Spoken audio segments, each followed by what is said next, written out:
Oh gosh, I was like trying, like I think I was already dressed and out and like trying to get ready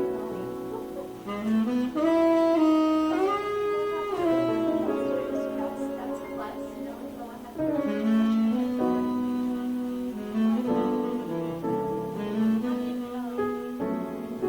I didn't need to drop off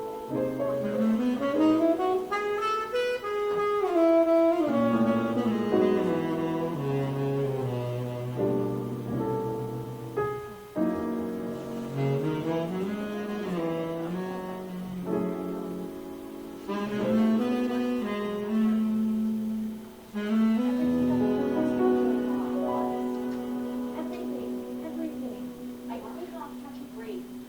The printers were out, and of course I had DVDs who wanted everything printed, so I had to keep running upstairs.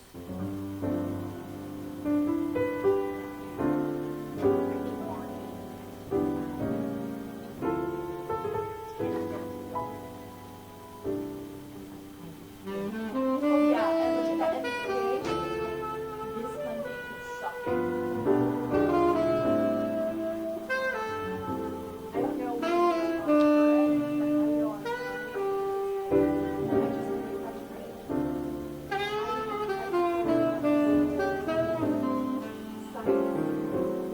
All of a sudden, like, it was just,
Then I start pushing for that.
Audio test, check 1, 2.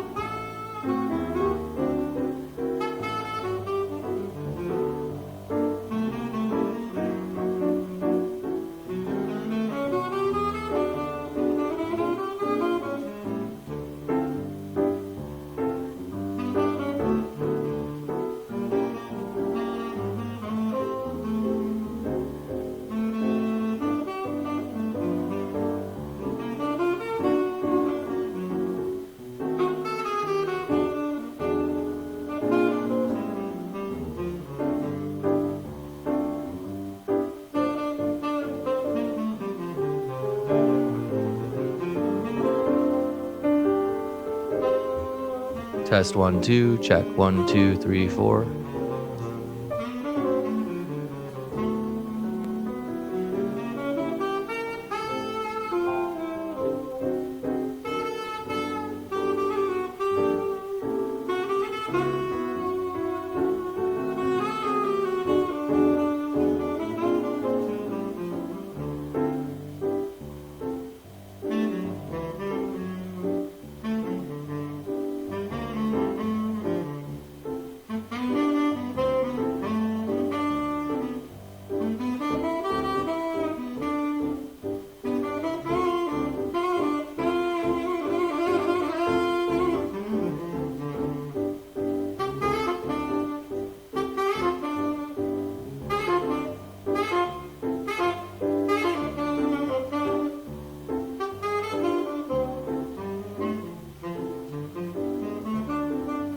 Audio test 1, 2, 3, 4, 5, 6, 7, 8, 9, 10. 1, 2, 3, 4, 5, 6, 7, 8, 9, 10.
Test 1, 2, 3, 4. Caption test 1, 2, 3, 4.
All right, everyone. Good morning. My name is Joaquin Esquivel. I'm chair of the State Water Resources Control Board. Today is Tuesday, August 20th. It is 9:14 a.m., and I'd like to call this meeting to order. I'll begin by introducing my fellow board colleagues. Joining us virtually is Vice Chair Doreen Diadamo and Board Member Laurel Firestone. Joining us here in person this morning is Board Member Nicole Morgan and Board Member Sean McGuire. Joining us as well virtually is our Executive Director, Eric Oppenheimer, and joining us here in person are our two Chief Deputies, Karen Mogus and Jonathan Bishop. From the Office of Chief Counsel, we have Ann Hartridge. Our Clerk of the Board is Courtney Tyler, and assisting her today is Margie Argel, Biba Malitic, Susan Reyes, and Elizabeth Carrillo. As you can see, this is a hybrid meeting with both in-person and virtual components. For those of you joining us virtually, you're either viewing us through our customary live webcast on YouTube Live or the Cali PA website. But if you intend on commenting on any of today's items, you need to be on the Zoom platform. There are instructions on how to do so, a link at the top of today's agenda. If you're having any challenges, though, getting onto the Zoom platform, please do email the clerk of the board at board.clerk@waterboards.ca.gov, and she can help get you onto the platform. Once you are on the platform, your camera will be off. You'll be on mute until it's your opportunity to speak on the item you've indicated. For everyone in the room, good to see you all. Good morning. We're here in the California Environmental Protection Agency building in Sacramento. A few announcements for us as well. Please do observe the exits. If we happen to have an emergency, we'll calmly file out to Cesar Chavez Plaza and await further instruction. Additionally, if you intend on commenting on any of today's items, you need to sign up to do so. There is a QR code on the side of the room. There's also a laptop in order to facilitate that. Once you are at the mic, please do introduce yourself and any affiliation you have. And lastly, please do silence any phones just so that we can have an uninterrupted discussion this morning. We'll begin this morning as we customarily do with public forum, and we'll quickly go to my public forum list here. I believe our first commenter here is Mary Wood.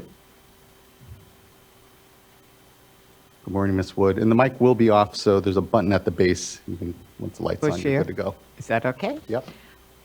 Good morning, Chair Esquivel and esteemed board members. My name is Mary Wood, and I am here to speak for myself and 6 million Californians who belong to private public water systems who could be experiencing obstructions to their right to safe, affordable, and accessible water. Today, I am centering my concerns around accessible and affordable water. In 1746, Ben Franklin said, "When the well's dry, we know the worth of water." Sadly, I have had firsthand knowledge of what he meant because since November 4th, 2020, I have had no water service to my restaurant or cabin, which has rendered my property useless, uninhabitable, and unsellable. You may ask, how did this happen? Aren't there protections in place? And I say no, unless I was a member of the California Public Utility Commission, which oversees large public utilities, who has an online complaint process, regulates services, contract rate structures, and protects consumers. So who am I supposed to go to? I go to the county, I go to the state. I've gone to RCAC, Cal Rural, RDN. I think I've done all my homework. And everybody says, we need you to go to the judicial system. And my problem with the judicial system is we're shifting these responsibilities for huge water decisions to them. Water right questions, utility water contract issues, and water rates. To make matter worse, there is no single formula to establish rate structures because of the uniqueness of each system. If there's no measuring standard or accepted methodology throughout the water utility industry, how is a judge supposed to make a decision on a simple, unmetered, no electricity water system, which the defendants say the commercial property without benefit of a meter uses 50% of the water, therefore they need to pay 50% of all dues and special assessments. and we've had special assessments every year since 2018. From this time of my legal dispute, which started in 2017, I reportedly owed the association $23,250 just for water, plus $5,074 in interest, and which totals approximately $28,300. During the same 7 years, the residential properties paid approximately $3,300. That's $25,000. They're charging me more than what they paid. Finally, it is said one person can make a difference, and that's why I'm here. I'm hoping that let me be that person who motivates everyone to understand we have to have affordable rate structures to have accessible water, and I have neither. Thank you. Thank you so much, Ms. Wood. I appreciate your comments this morning in public forum, and do understand you're having challenges with a private water system. And here, again, our folks will do what they can to be helpful to your issues. So thank you. Thank you. All right, I believe that brings us to the end of public forum commenters, and then so we can now move on to board business. The first item of board business this morning is consideration of adoption of the August 6th, 2024 board meeting minutes. Looking to my fellow board colleagues in case there are any adjustments, amendments, and/or a motion. I move to adopt the August 6th minutes. Thank you. Do we have a second? I'll second. Thank you. Ms. Tyler, can you please call a roll call vote? Board Member McGuire, Aye. Board Member Firestone. Aye. Sorry, I'm just checking to see if he is gone. Okay. Board Member Morgan. Abstain. And Chair Esquivel. Aye. Thank you. Thank you as well. Board meeting minutes are adopted. And that now brings us to item number 2, which is currently an uncontested item. Looking to the clerk just to double check that it's still uncontested. Seeing that it is, just want to thank everyone for the good work on the item, but then otherwise, I think we may be prepared for a motion. I'll make a motion to adopt item number 2. I'll second. Thank you both. Ms. Tyler, can you please call roll call vote? Board Member Morgan, Aye. Board Member McGuire, Aye. Board Member Firestone. Aye. Esquivel. Aye. Thank you. Thank you as well. Item is carried, and again, thank you everyone for the good work on it. Next, we will move into an informational item, and this is now an item to hear progress and update on the implementation of the Environmental Laboratory Accreditation Program regulations adopted by the board. We'll give a moment for folks to come up.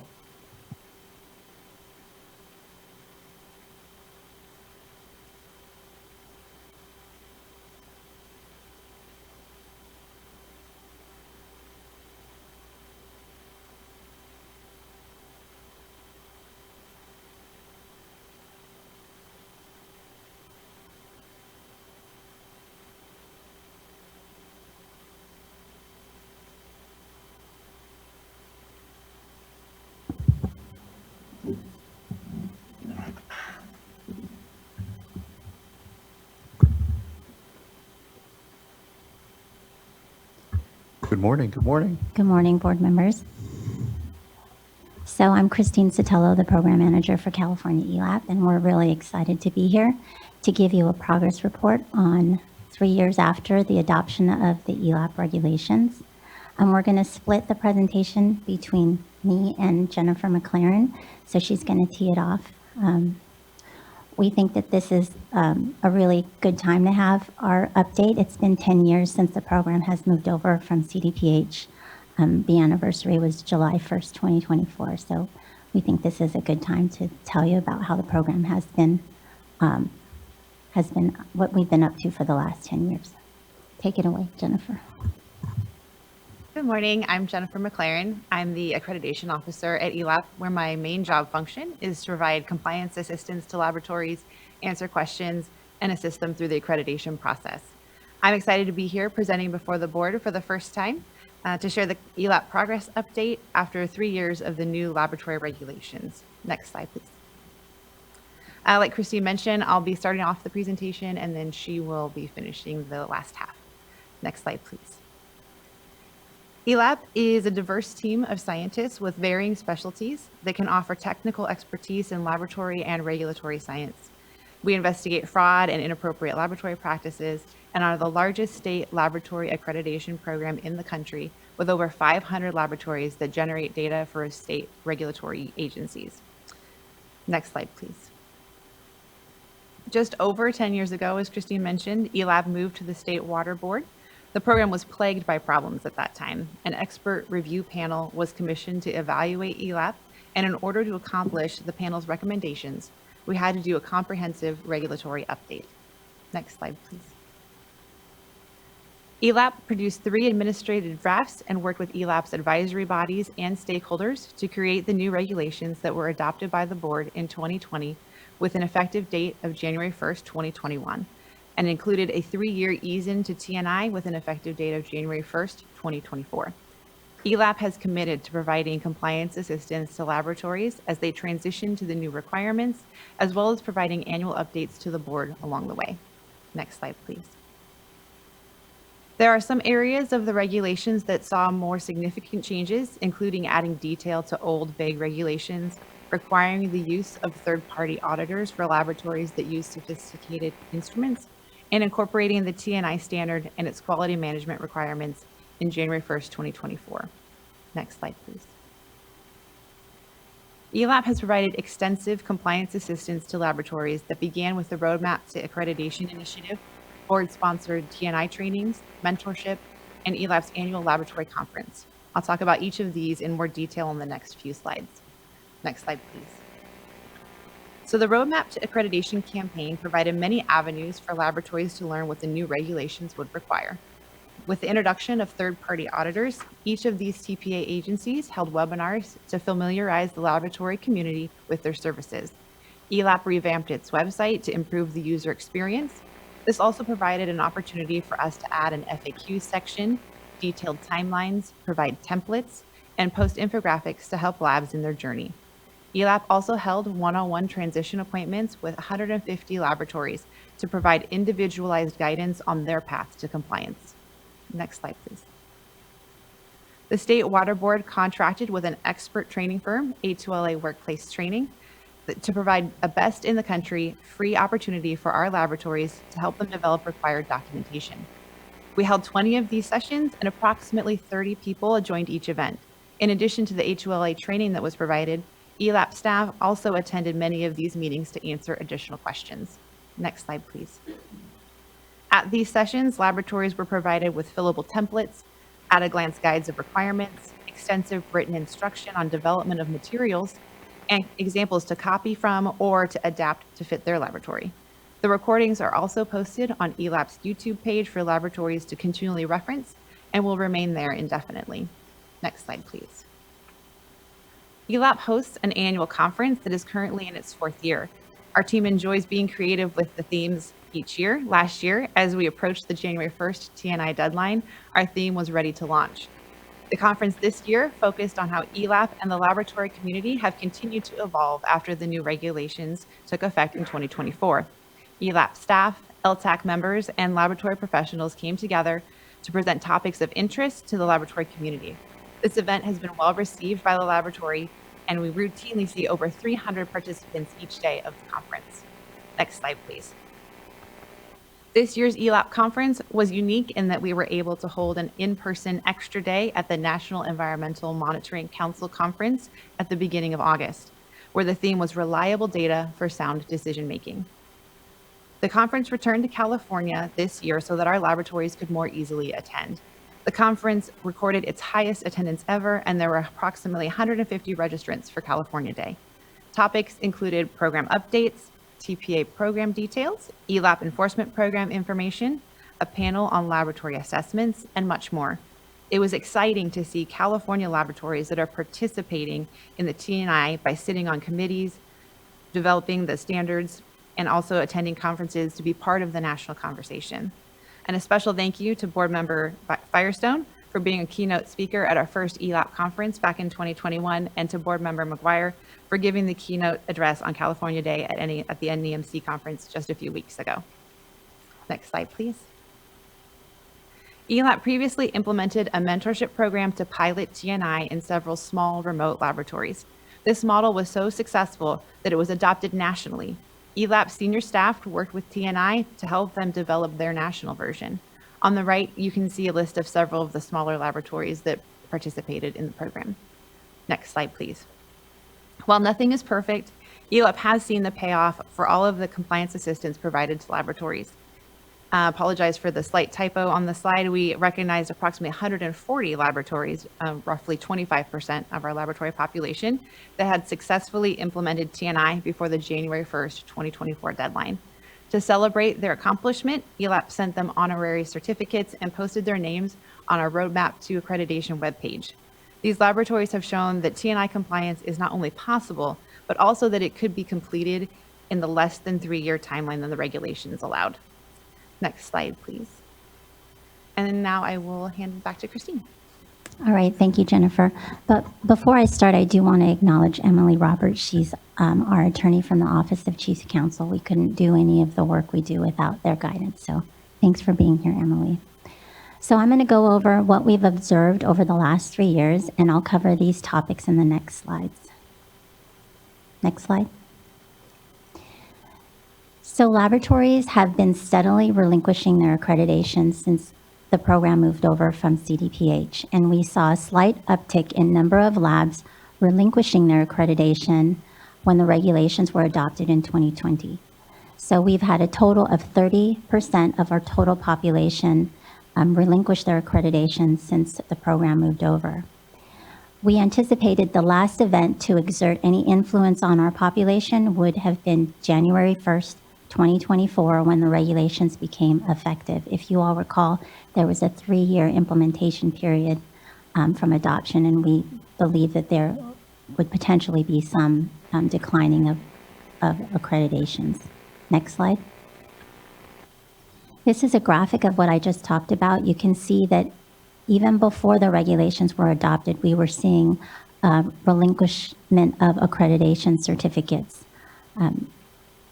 And just illustrates that the regulations didn't make a huge impact on the decline of population.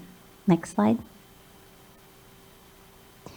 The next item I want to talk about is, despite the reduction of the laboratory population, we're still meeting our regulatory testing needs. So ELAP exists for state agency programs to use labs for their monitoring programs, and we've not received any information or have been reached out by any programs that they can't find laboratories to do their testing. So that's a very important point to make. In fact, we believe our regulations helped our program become more flexible and offer the relevant methods that the state agency program needs, for example, PFAS. And we're in the next couple of weeks, we'll be offering 1633, which is the most recent method that EPA has adopted for PFAS. We believe also that the regulations have allowed us to become the first in the world to offer microplastics testing in drinking water. So that provided a lot of flexibility and our ability to provide the methods that our agencies need to do their testing. Next slide. And we're tracking our accreditation certificates closely.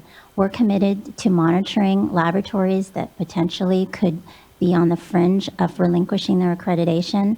We wanted to show you a map of our accredited laboratories. The green dot shows all the laboratories in California. As you can see, it covers the vast majority of the state. We have a huge laboratory hub of laboratory concentrations in Northern California and in Southern California. And the pink dots show the laboratories that relinquished their accreditation from March 2023 to 2024. We wanted to show this on a map so that you can see there isn't a trend of concentrations of labs relinquishing their accreditation in remote areas in California. And we don't have a holding time issue where laboratories can't get their samples to a laboratory within California. So we don't see an issue at this time, but we're watching. Next slide. The next topic I wanted to talk about is compliance of the TNI standard. So I'm really proud of the laboratories in California. They've done a great job implementing the standard when it became effective in 2020. And as Jennifer mentioned, we have a lot of laboratories that decided to just crush the deadline and do it early. So 87% of our laboratories are implementing TNI. We have information from all of the reports that show they're in compliance. And in our review of the data, we have seen that about 10% of our laboratories they don't have an assessment report to TNI, and 3% we just don't know what's happening. But we believe that some of those laboratories could be relinquishing their accreditation, or they're just not up to speed with submitting their assessment reports for their applications to ELAP. Next slide. So the next topic I'd like to go over is the use of third-party assessment providers. So when the regulations were adopted in 2020, we rolled out a program to use third-party assessment to get third-party providers to do assessments at our laboratories.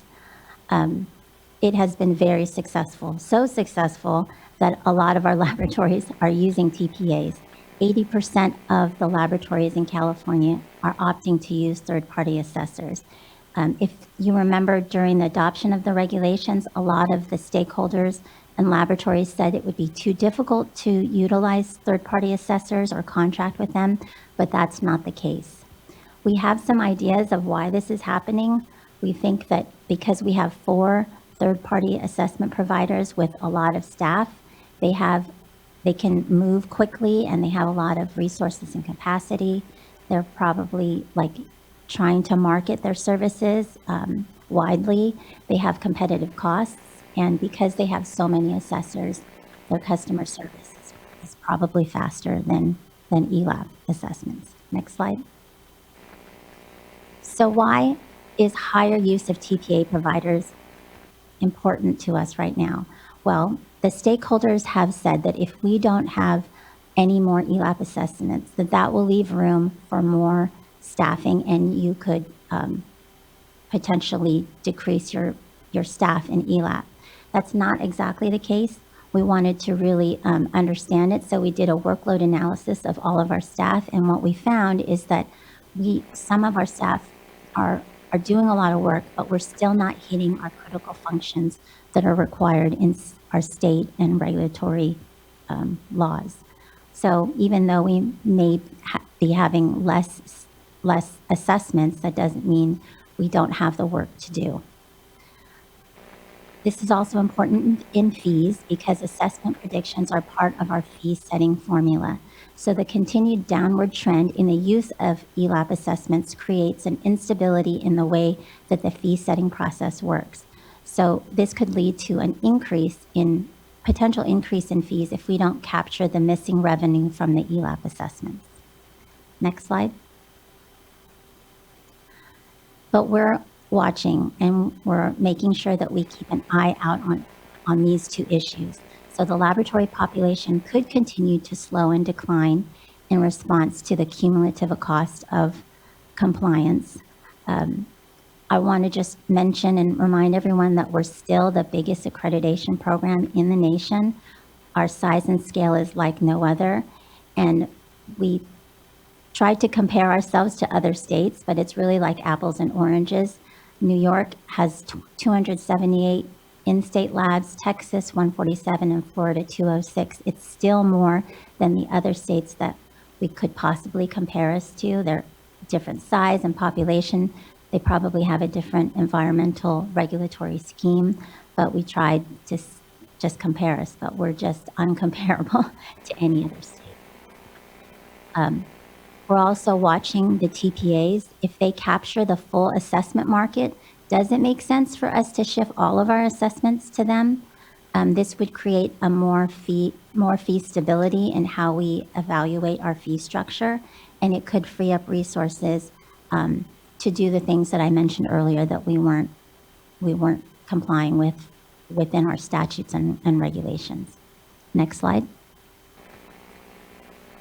So I wanted to discuss the fee structure. So last year we told you that we would begin working with the stakeholders on a new or revised fee structure so that it would align with the other state board programs. So we worked with the Division of Administrative Services and created a stakeholder working group.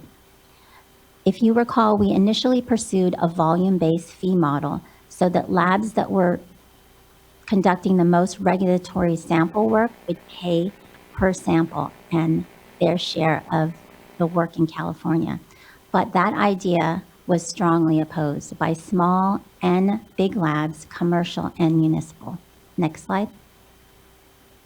So we went back to the drawing board and we created an alternative with DAS. Our proposal adds tiers to the upper end of the current fee structure, there in gray or blue, however color you see.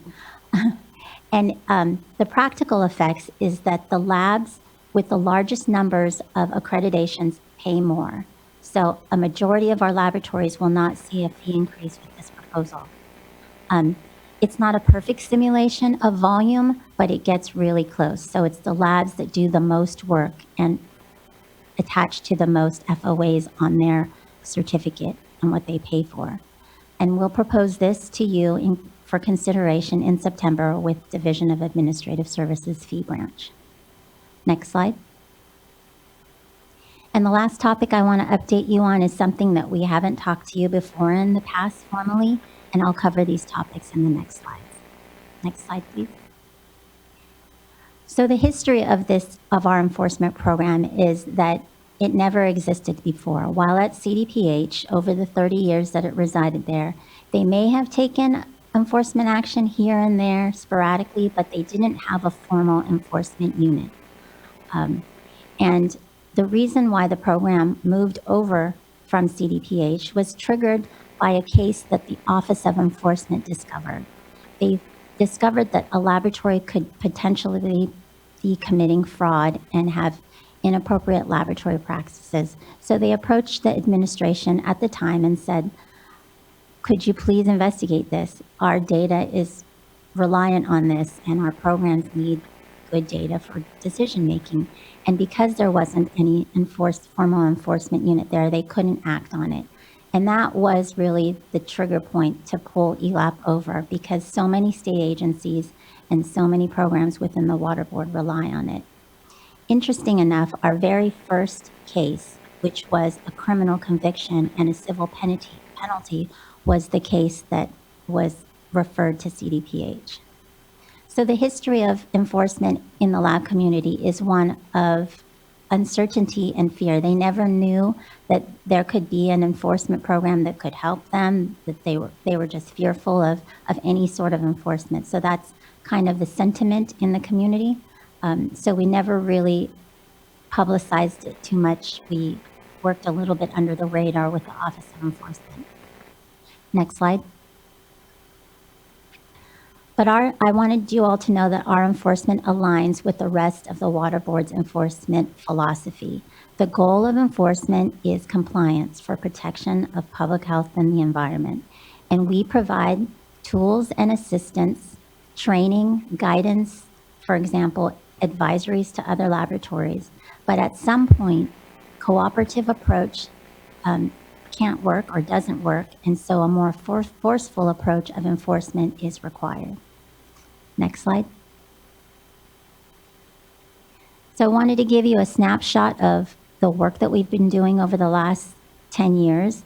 We've received a lot of referrals and they've increased over the years. We actually have a backlog because it's such a manual process to investigate labs and review data reports.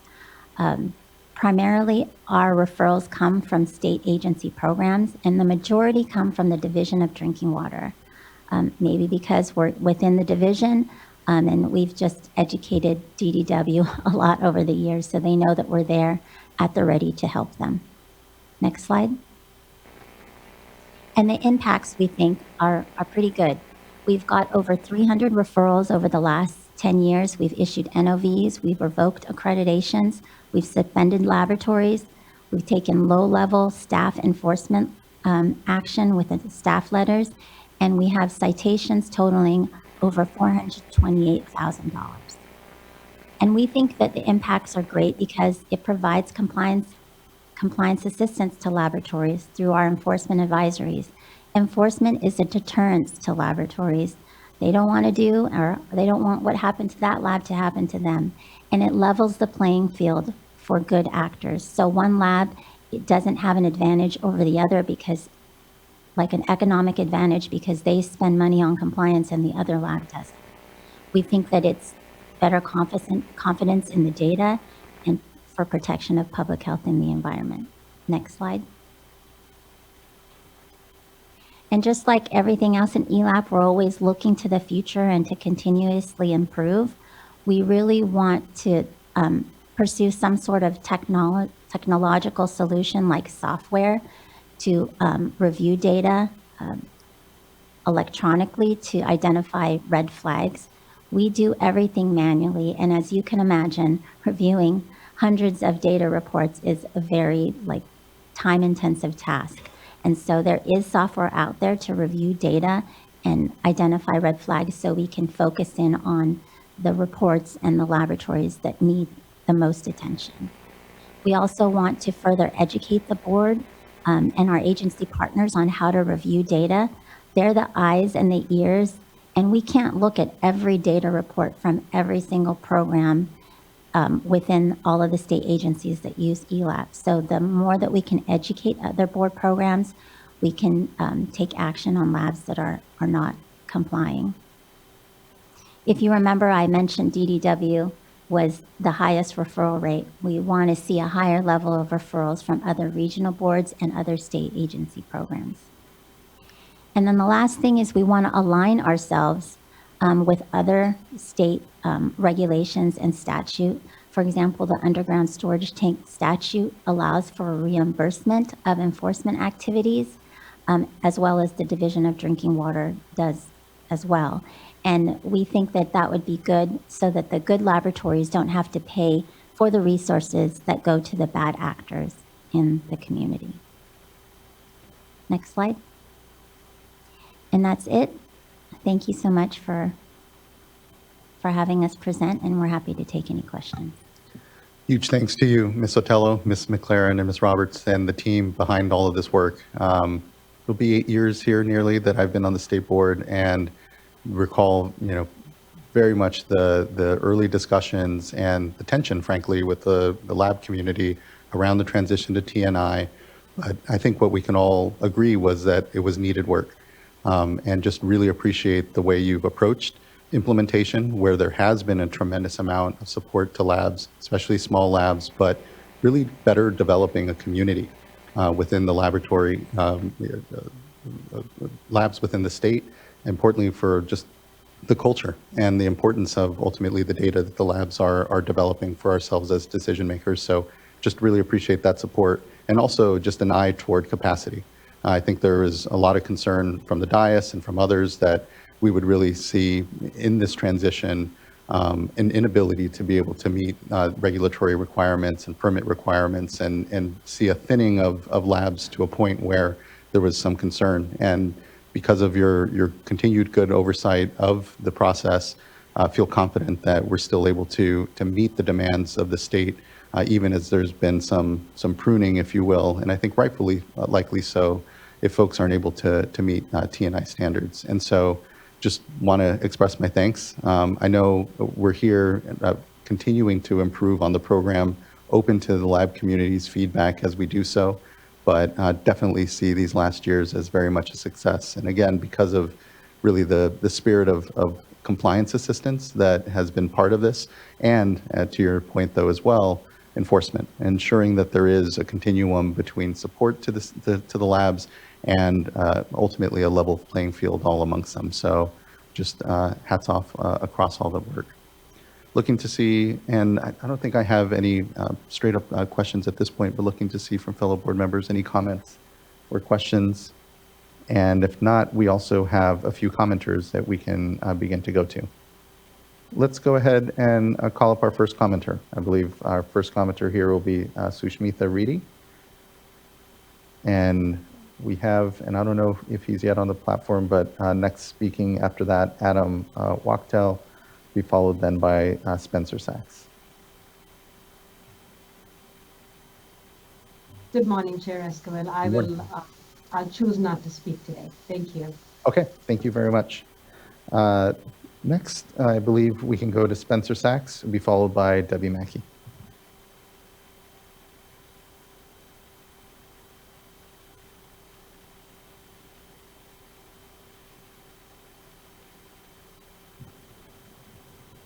Good morning.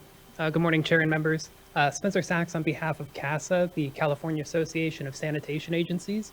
CASA represents over 130 agencies and municipalities that engage in the collection, treatment, recycling, and resource recovery in wastewater.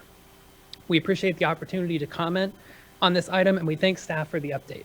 We also want to thank the board and ELAP staff for providing support to our members by hosting workshops and providing templates for the new requirements. There are 3 general comments that we would like to make today. For our first comment, CASA testified last year that LTAC has been underutilized, and now LTAC has not had a meeting in over a year. If LTAC was utilized as it's supposed to be, the meetings could be a great venue for the ELAP program to have direct access to the regulated community and the laboratory community to support ELAP technically, as intended in the Health and Safety Code, including supporting ELAP if there has been any capacity issues due to decreased participation in the program. Second, we'd like to share a few observations that we've heard from our members in the field. Small municipal labs are reporting that they have been struggling with keeping up on the T&I requirements due to the administrative burden and not having sufficient staffing and budgetary resources. Perhaps LTAC could be a venue to address these issues, similar to how numerous commercial labs provided mentorship to municipal labs when the regulations were first being adopted. As is, many labs relied on consultants to help with implementation, which then leads to increasing costs of compliance, and many more have added staff to keep up with the record-keeping burden. On that note, we have heard for third-party assessments, our members are reporting that there is a small pool of assessors, and the timing of the assessment has been a challenge. Based on what we've heard, what has been anticipated to be a 6-month timeline is now looking more like a 1 to 9 month to 1 year timeline. So members have to schedule farther out, but this has resulted in some instances of certifications expiring before the TPA and ELAP's associated review. Additionally, there are still some concerns that we are hearing that are shared by the laboratory community. For example, labs continue to experience inconsistent findings and interpretations from assessors, communications on field of accreditation updates are not 100% accurate, and labs are struggling to coordinate PT requirements and ELAP's expectations because they are depending on the first year or second year of the accreditation cycle. Finally, CASA has been tracking the changes in enrollment in the ELAP program and continues to monitor the reduction of labs. Even with the substantial decrease, CASA has not heard of any widespread reports of capacity problems. However, given the testimony today and the potential for the continuing relinquishment of labs, we ask and support the board to continue monitoring this situation and to make sure that the regulated and lab community is not reporting any capacity issues.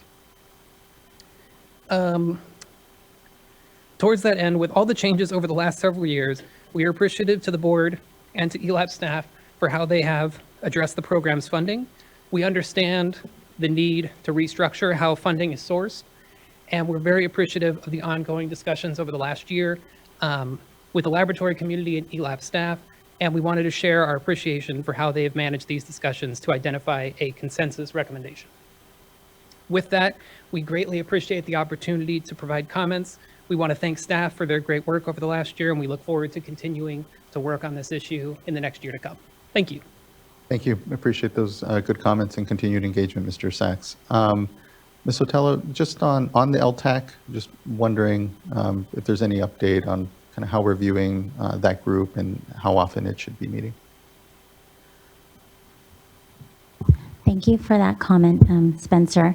We absolutely value LTAC. We have been tardy in scheduling a meeting. We recently had a meeting with the chair of LTAC, Judy Morgan, and we're scheduling a meeting soon. We're also sending letters to appoint new members.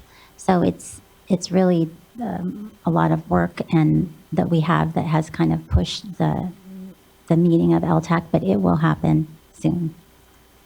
More than understandable, and appreciate that update. Thank you, Ms. Sotelo. Next, I think this is our final commenter. We'll have Debbie Mackey.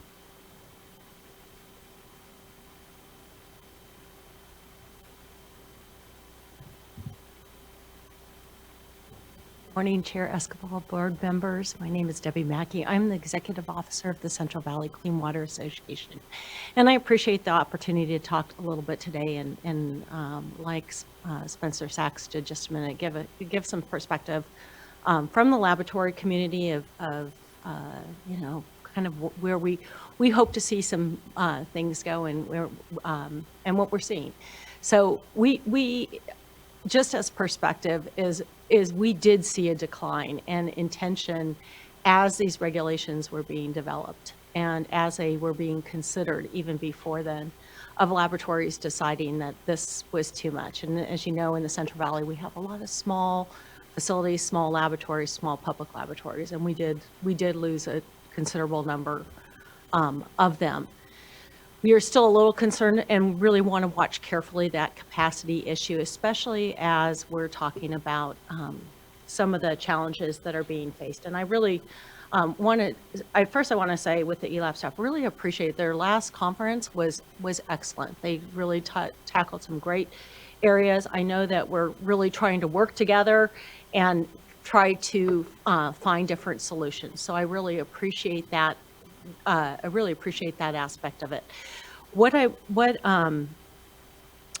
of the challenges have been, as Spencer alluded to, is really with that with the third-party assessors, that pool getting smaller, that time frame getting longer, and really having a very, very strict time frame based upon the regulations as to when information can come in.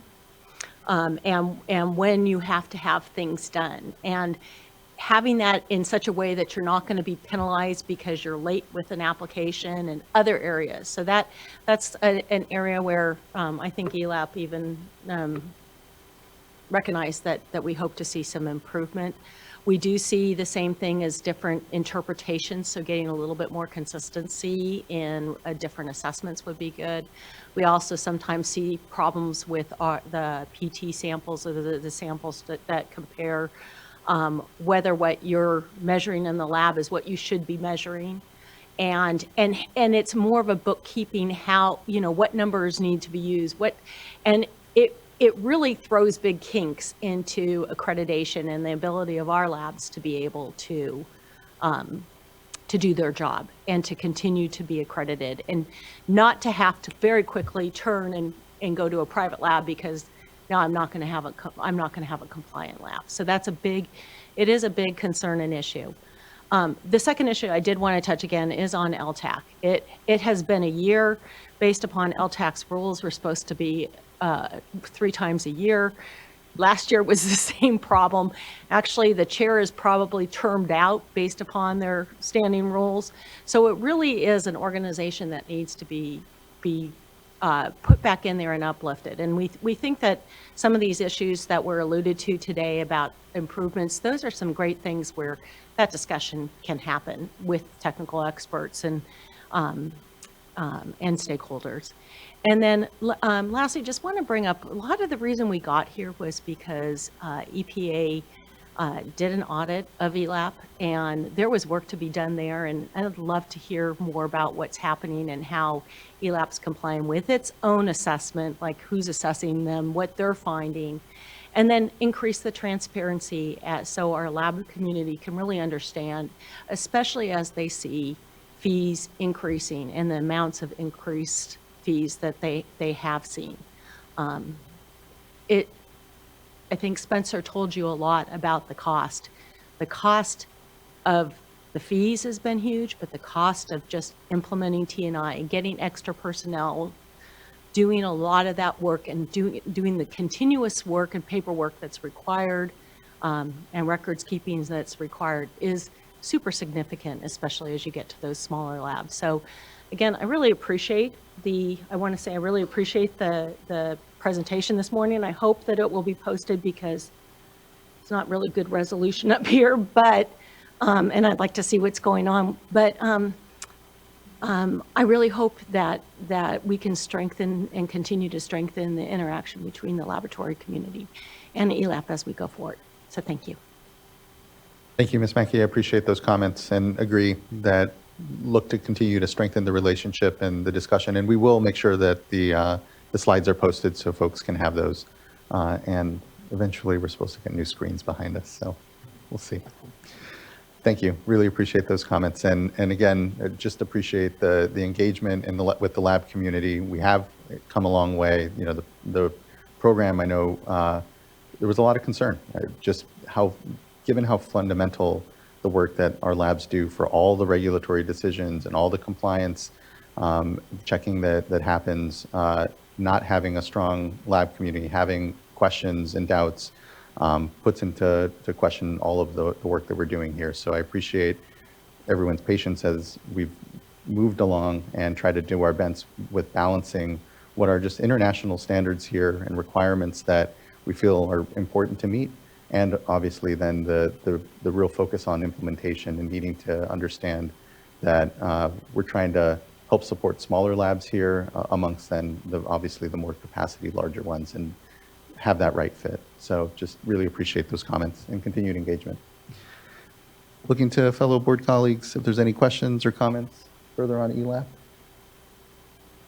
Okay, we have come a long way then, because this would have been a lot longer item a few years back. Thank you so much, Ms. Sotelo. Thank you again, Ms. McLaren, Ms. Roberts. Really appreciate the update and look forward to following back up and hearing how the reboot of the LTAC is going. So thank you. All right, that concludes item number 4 and now brings us to item number 3 and brings us to item number 4, which is an item from our Division of Financial Assistance and is on the 2024-25 fund expenditure plan for the Safe and Affordable Drinking Water Fund. Give a moment for folks to swap out here.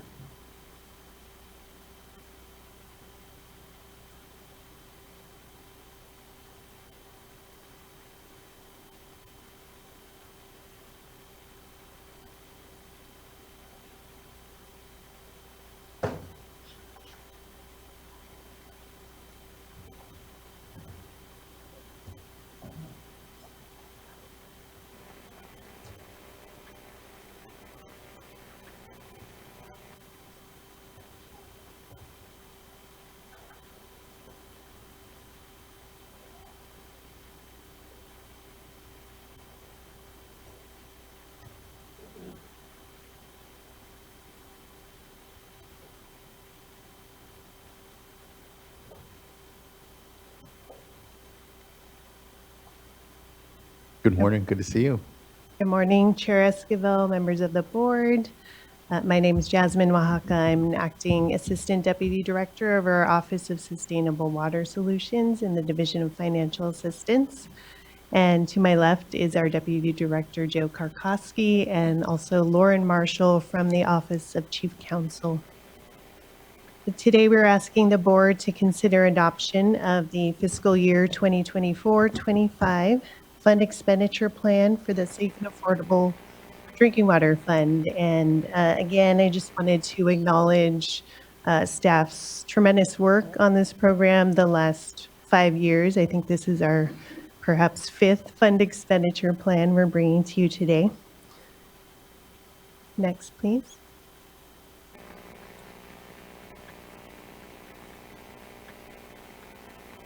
So as a reminder for everyone, these are the funding sources that we talk about when we refer to the Safe and Affordable Funding for Equity and Resilience Drinking Water Program, or SAFER program. The program includes all funding sources that the State Water Board administers that can fund drinking water projects. And these range from capital planning and construction projects to non-capital projects such as interim water supplies, emergency repairs, technical assistance, administrators, and operation and maintenance, or O&M funding. And the program's array of funding sources includes various appropriations from the general fund, the Safe and Affordable Drinking Water Fund at the top, and also a couple of drinking water general obligation bonds from previous years, such as Prop 1, 68, and 84. And then also a key player is our Drinking Water State Revolving Fund Principal Forgiveness, which we'll hear more about later today, as well as some funding for emerging contaminants. Next, please. Shifting gears a little bit to our funding outlook for this fiscal year. So this slide totals all the funding sources we have available for the broader SAFER program to go towards drinking water projects totaling around $843 million. At least $655 million of that may be used for capital projects, although it's important to note that about 370 of that is specifically to address projects that address contaminants of emerging concern. So those might have additional eligibility requirements. And then I also wanted to note that if we project out for the next 5 years, there's an anticipated almost $2 billion of funding that will be available, and about $670 million of that would be coming from our Safe and Affordable Drinking Water Fund. Next, please.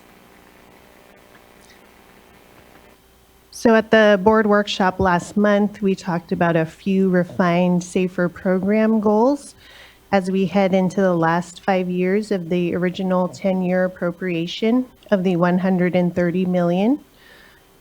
These refined goals are intended to focus our resources in a way that we can hopefully make the biggest impact in these last 5 years by addressing failing systems, promoting consolidations that include failing systems, and also get communities lasting solutions as swiftly as possible. And these goals translate into a few priorities, perhaps better coined as our parallel initiatives for this fiscal year, which are on the slide that I'm showing. These are not listed in ranked order, and our efforts will continue to focus on small disadvantaged communities and low-income households. We did want to draw attention to one modification to the third one on the list since receiving public comments, and that we wanted to highlight that where failing systems are being consolidated, we will support planning work where those projects can benefit nearby domestic well communities with contamination issues. Next, please. So next, I wanted to briefly revisit the current fiscal year's proposed funding targets for the Safe and Affordable Drinking Water Fund, as well as a couple of funding scenarios for context. Next, please.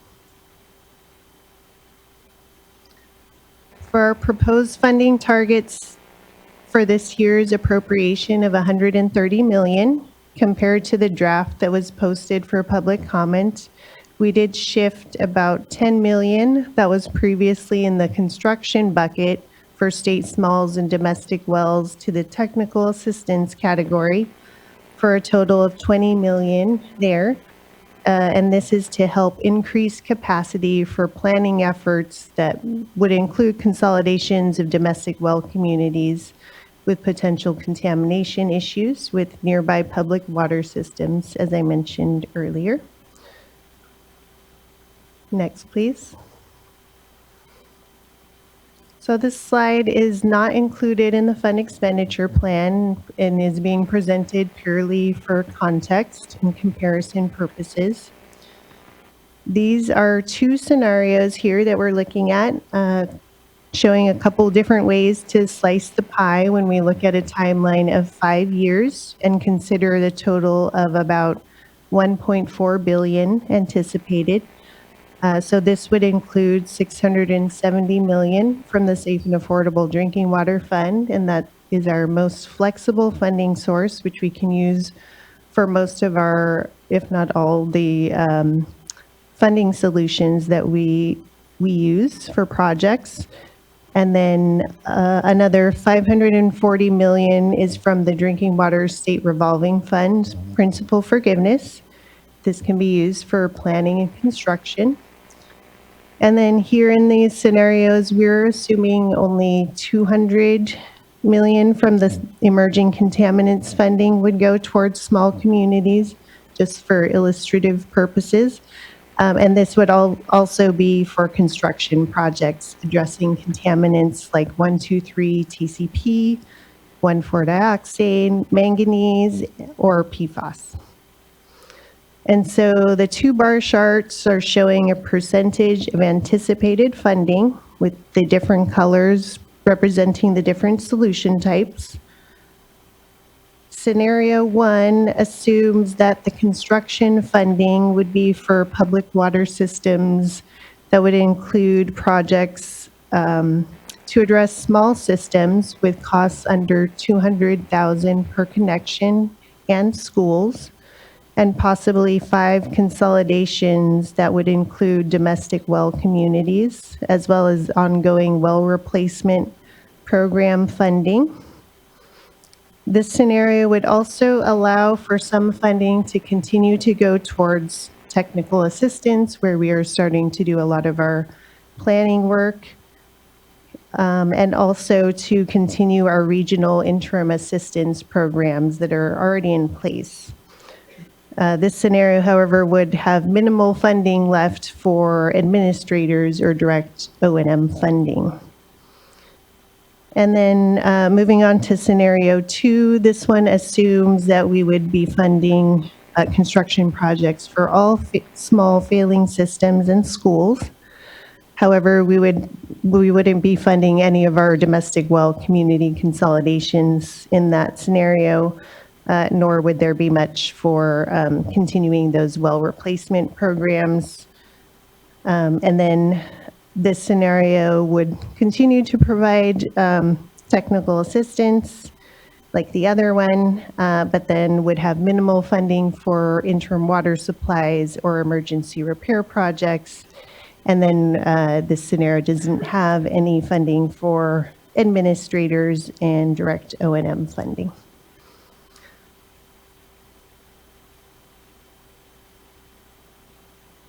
Next, please. So now I wanted to move on to summarize some of the key updates to the fund expenditure plan text compared to the draft that was posted for public comment on June 24th. Next, please. So during the draft FEP's public comment period, we had 2 public meetings, the Safer Advisory Group meeting on July 11th, and also a board workshop on July 16th. We received 3 comment letters from the entities listed here. Next, please. So for the text being proposed today for adoption, these are the key revisions that were made based on comments. General updates were made to the tables and associated text to extend the reporting range out to June 30th, 2024, the end of the fiscal year.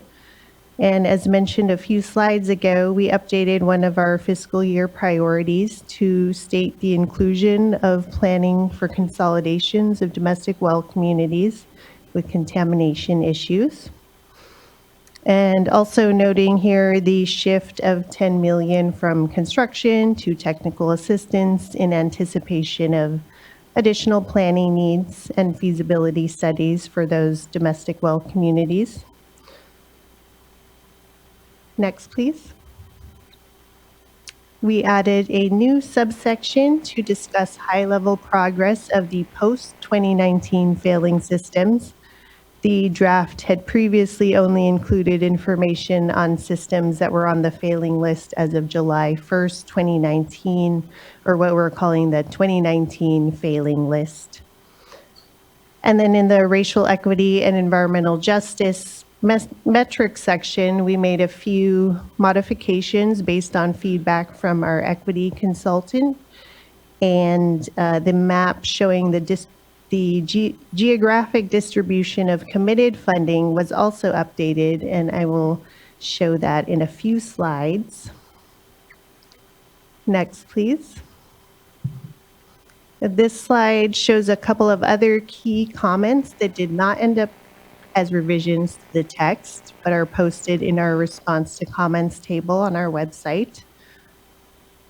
For the direct operation and maintenance program, a comment recommended that systems with artificially low rates be considered. So this fiscal year, DFA staff will likely continue our Group 1 efforts that we talked about last year, and we'll continue to work through the list of eligible systems with water rates higher than 2.5% of the median household income, plus have a high affordability burden per the drinking water needs assessment. And then I did want to note here too for everyone that proposals for Group 2 scenarios, which are listed in the direct O&M program guidelines included as Appendix K, can be considered at any time.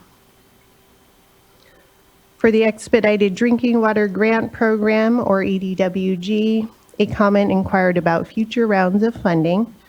And so I wanted to note that DFA staff are currently considering projects that are already in our application queue that could be eligible for a fourth round of the program, potentially funded by the Safe and Affordable Drinking Water Fund this time, and expected by the end of 2024. And then lastly, another comment inquired about the status of the advanced pay guidelines. And DFA staff are close to finalizing these guidelines, and these will be incorporated into the Safe and Affordable Drinking Water Fund's policy as Appendix D, and these are also expected by the end of this year. Next, please. So lastly, I wanted to share this new representation of our committed funding shown as red dots on the map on the left. And the bold line boundaries on that map are showing our 6 different Division of Drinking Water regulatory sections. And this is included in the Racial Equity Environmental Justice metrics section of the Fund Expenditure Plan. The table on the right provides a little more context on the total number of systems and the number of failing water systems in each DDW section, which would be the universe of water systems, if you will. And then the other columns compare the number of water systems with funding commitments along with the number of failing water systems with funding commitments. And so just very quickly, the data here shows that for Division of Drinking Water sections 3 and 4, they have the highest number of water systems and also the highest number of failing water systems. And we are also funding a higher proportion of those systems. And that ends up geographically in kind of the southern San Joaquin Valley. Next, please. And that concludes our presentation today. So at this time, we're open to taking any questions. Thanks. Thank you so much, Ms. Oaxaca. And just to echo your thanks for, I know the entire team that it takes to put together the fund expenditure plan every year. It seems hard to imagine it's been 5 years now, but each year the iteration off of the needs and the data within the assessment, within the fund expenditure plan, has just continued to improve, and just really appreciate the momentum that we have here, looking now then to the next 5 years in the program and the scenarios, kind of building out some options when it comes to how we might approach what is a tremendous amount of need, we know, and only a limited amount of funding. So just thank you. And thank you for the careful balance as every year and trying to make sure that we're putting enough toward technical assistance so we're creating that pipeline of projects to actually get to construction and be able to fund as well. I think it's always just a balance that we continue to need to strike within the program and feel that it's been done very well. I don't have any questions off the top here, but looking to fellow board colleagues if there are questions or comment. And if not, we do have one commenter and would like to then call up Angela Islas.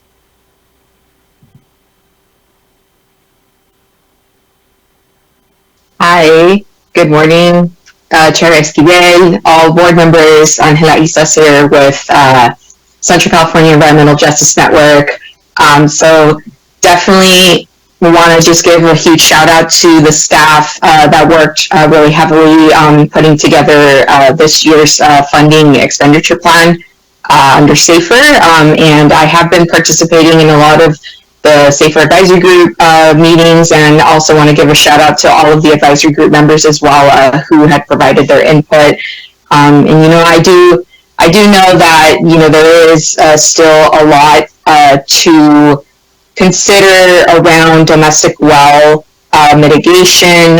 Definitely, there's been a lot of challenges with the community that I am supporting, who's going under hopefully consolidation through a study that we're looking to get full support from the residents to consider.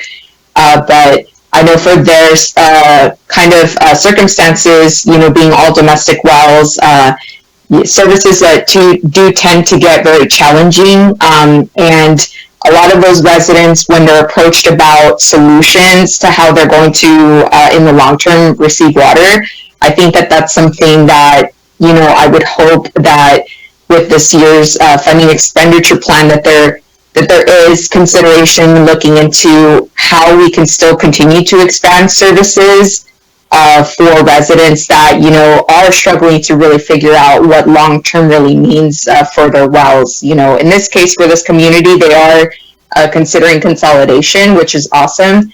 But, this also speaks for other domestic well communities that, when receiving services and then, their year term is over, again, it's, there's still a struggle both financially and maintenance-wise to really understand what long-term really looks like for a domestic well community to flourish. And so, again, I know, it is a tough year. It's a tough budget. And, I think that with myself and so many others who are supporting a lot of domestic well communities, I think we can definitely see for this next year that, we can understand better how we can provide services and especially the assistance necessary for communities to actually look into long-term sustainability. So again, just thank you so much again for the opportunity to comment. And I look forward to just kind of really being support to elevate a lot of the concerns for residents on domestic wells. So thank you. Thank you, Ms. Islas. I appreciate the comments and continued advocacy, and agree that we need to keep our eye on the needs of domestic well communities and acknowledge that it's some of the hardest when it comes to the limited amount of funding and the higher price tag I know that comes with domestic well consolidations, and the focus as well on systems that the program has. We're doing our best to definitely try to balance the resources that we have and to make some headway in communities, especially that are a little more prepared perhaps to take on a consolidation project, so that we can continue to learn, understand the scope of the challenges we have, and importantly advocate for the resources necessary to actually tackle this and do it justice here within the state. So just really appreciate the continued engagement with us here and the comments and advocacy for the community. Thank you. Okay. Oh, great. And we have one more commenter here then.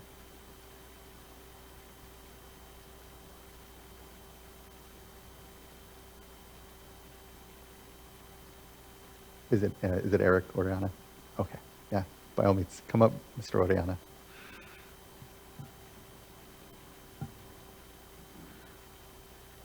Good morning, good to see you. Good morning, Chairman. Very good to be here before you all. Good morning, board members and staff. Sorry for submitting that a little late. Apologies. Well, my name is Eric Oriana. I'm Senior Policy Advocate with Community Water Center. I wanted to comment in response to the final draft of the fund expenditure plan. I saw a lot of good changes and a lot of really robust discussion happening as a result of the Safer Advisory Group meeting, and as well as discussions that DFA have had with myself and community members and other partners. So I wanted to thank the board for those changes there. One really good update or good change that is in the this final draft is an increase in technical assistance allocation. And I think we're really excited to see that because we were concerned about the focus and attention paid to domestic wells. And so there was that increase, and also mentioned specifically that some of that funding can be used to support the planning for domestic well communities to consolidate. And so I really just wanted to commend that, and overall really excited about the overall funding effort that the state is providing this year. A big support and big move forward in the fight for safe and clean drinking water for all communities in California.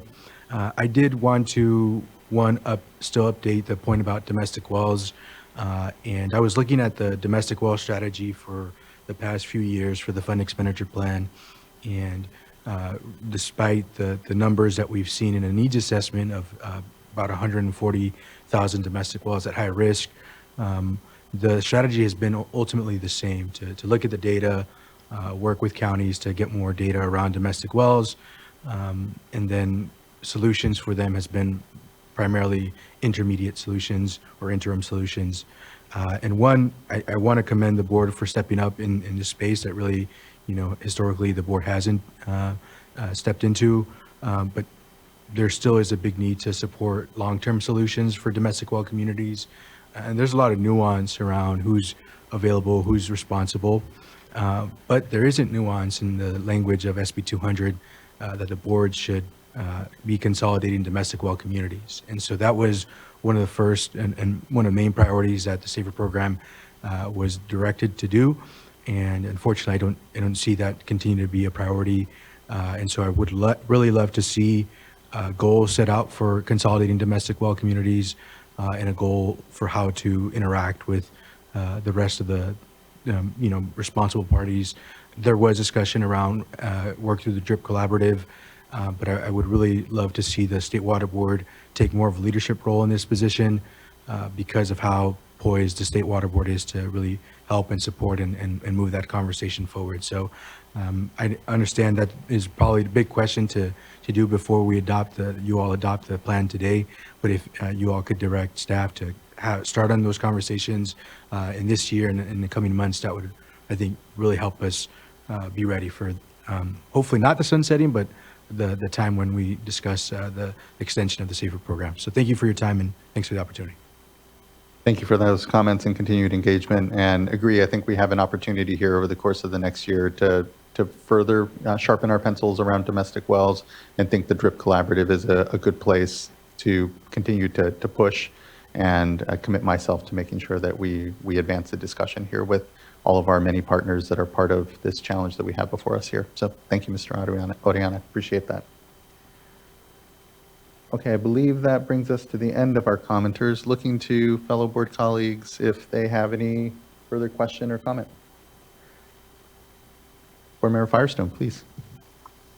I just will echo the thanks to all the staff and stakeholders on this, and I think this is a good reflection of where our priorities are. I really appreciate all the work on having very sharp goals for failing systems, which I think are an extreme priority and really a metric of success for the program.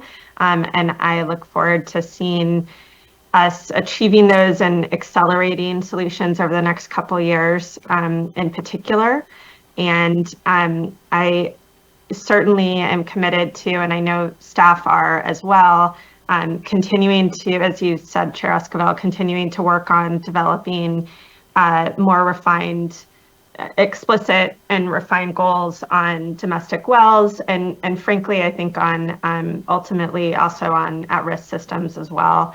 think this is work that we're engaged in, is challenging, requires a lot of collaboration and discussion with stakeholders, not just through the DRIP Collaborative, but as everyone has alluded to, also through the various programs like regional management zones and GSAs and such. And I also just want to recognize how challenging this work is in terms of even just coordination across the needs assessment team and the Division of Drinking Water's engagement and district engineers with our Division of Financial Assistance and Office of Public Participation, but then also all of our technical assistance providers that are doing this work on the ground. And then, of course, all of the actual drinking water systems and community leaders that are making this happen. So I just really appreciate it. I'm optimistic and look forward to the next year. Here. Thank you, Board Member McGuire. Yeah, I appreciate all the work that's gone into the fund expenditure plan. I know with these annual plan updates that it's a continuous process, and you're always working to not only get this plan updated, track the metrics, refine the metrics and everything that's in it, but also get projects completed. And you're managing and juggling all of that. So just thank you for all of your work. It's definitely recognized here. I also have appreciated the 5-year look ahead and just thinking about what are some potential outcomes over the next 5 years as we're in this second half of the SB 200 program. And I appreciate the refinements since the workshop that you've made to the scenarios there to look at a couple of different paths that this program might take, knowing that it's the actual answer will probably be something else, some variant of those two, because really the needs are dynamic and are changing as we go forward. And the needs, as we've seen in the gap analysis for the safer needs assessment, are far outweigh the amount of funding that we currently have available. So it is, I look at it as a ground truth thing to say, hey, we can help a sizable number of water systems and communities and some domestic well communities, but we are not in a position currently to help everyone within the next 5 years, unfortunately, and it's a huge unfortunately. I wish we could. I think we all do, but that's just the reality. And so we'll have to make tough trade-off decisions over the coming years.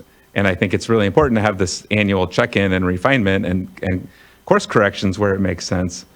And so to that note, I concur with the interest in continuing to explore how we can support domestic well communities and looking at that from a strategic basis. I agree that there's a place with the DRIP Collaborative and all of the other Sigma, CV salts, a number of programs that are out there and figuring out where those connections are.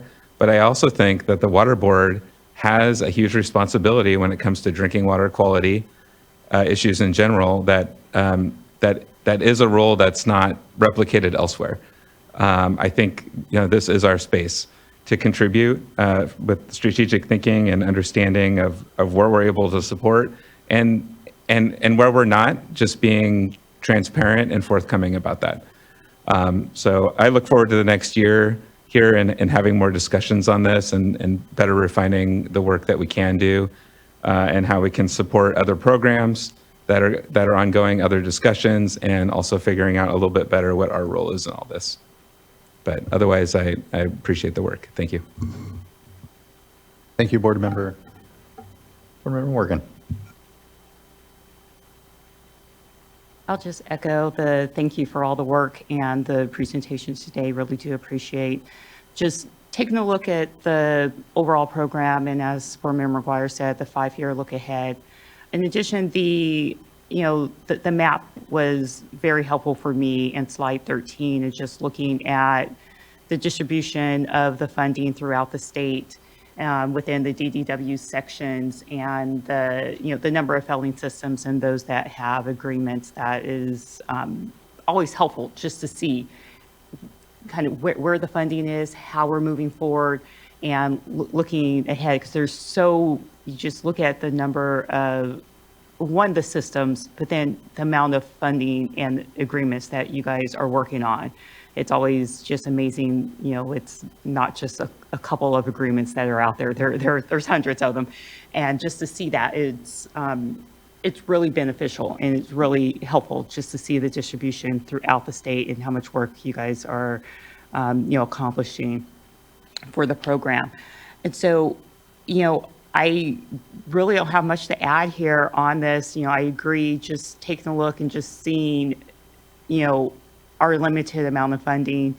And while it seems like really big numbers that we're talking about, when we start translating those into construction dollars, they just don't go quite as far as we would like them to. And just really taking that look of how we can do the most with this limited amount of funding to really get safe and affordable drinking water to as many Californians as possible.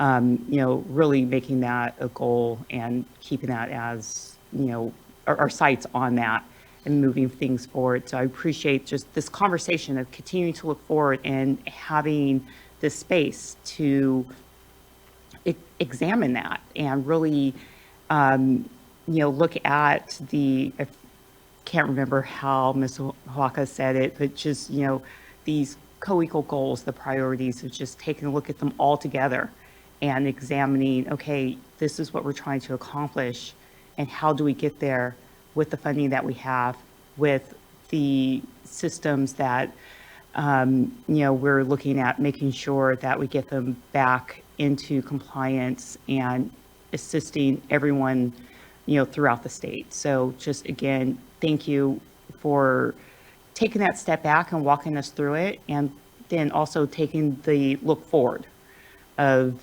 where we're going over the next 5 years is really beneficial. So with that, if we're ready, I will make a motion to adopt item numbers, this 4. Sorry, apologies. Item number 4.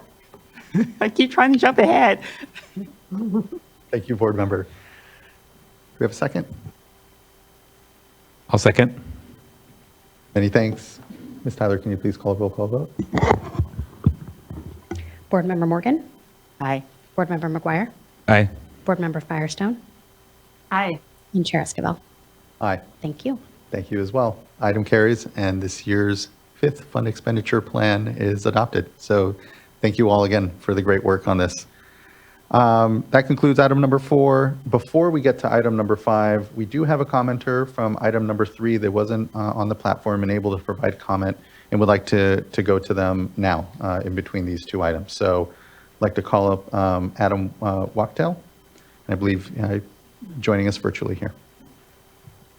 Yes, thank you. Sorry, I was dealing with a water line break and then had some technical difficulties. No worry in the least.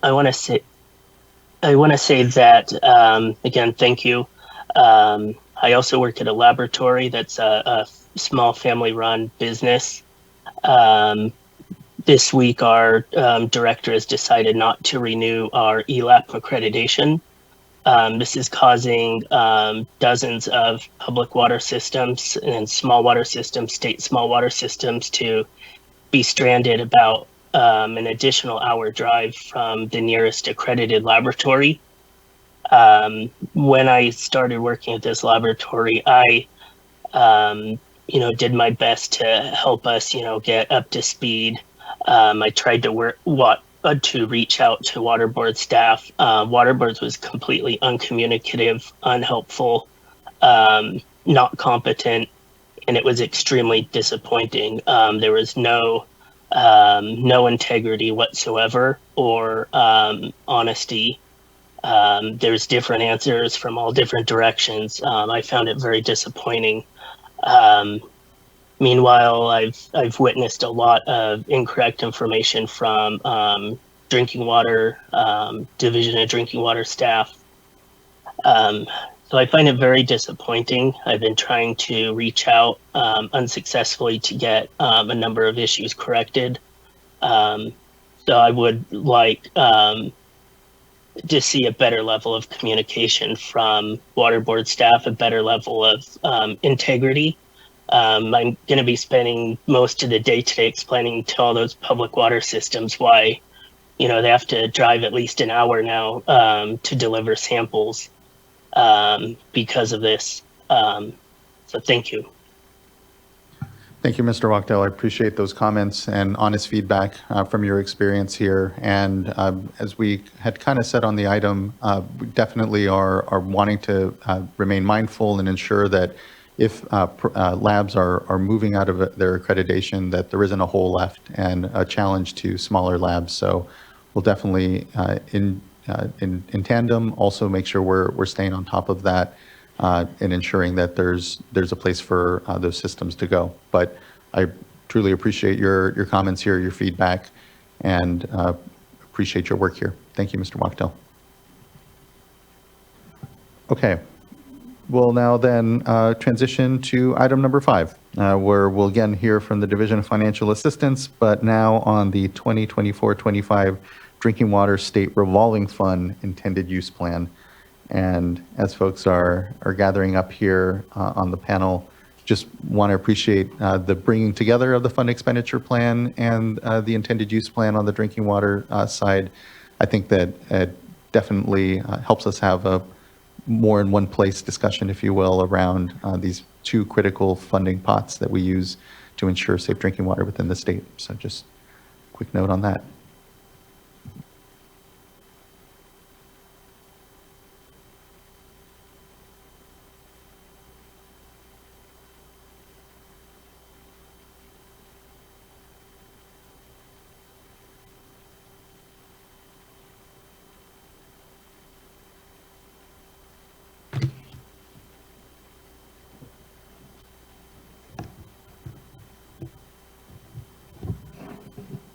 Good morning. Good morning. Good morning. Joe said he memorized the entire IUP, so we could start without him. Good morning, Chair Esquivel and members of the board. My name is Mike Downey. I'm one of the assistant deputy directors here in the Division of Financial Assistance. And we'll be, as you mentioned, going over the Drinking Water State Revolving Fund Intended Use Plan for state fiscal year 2024-25 with supplemental IUPs as well. Next slide, please.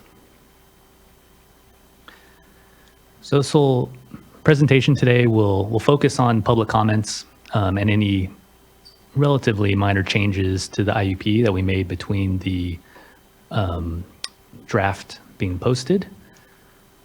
And just wanted to summarize that we received about 20 public comment letters. And just wanted to mention that we really appreciate the engagement in receiving all those letters. Communicate with other SRF programs in other states, and there are plenty of SRF programs that have a lot of difficulty getting engagement from utilities and stakeholders. And, it actually is very important and helpful to have that feedback as we craft the program together to make something that works for the entire state. So just really wanted to also give a shout out to the project managers, financial analysts, environmental scientists, contract and disbursement analysts, and all the folks that work together on the program and have those touch points with our recipients and applicants, because all the public comments show me that those pathways are being created, that people are aware of what's going on with our policies, and they're engaged in the process. So I think that's really great. I know there's a lot of states envious to some degree with the engagement that we get here in California. And so what we did was we've also posted the public comment letters. We've posted fuller responses to those public comments, along with track changes of the draft intended use plans. And so today I'm just going to go over some of the summary level comments, but if you need to see more detail, anyone interested, that is all posted on our website. Next slide, please.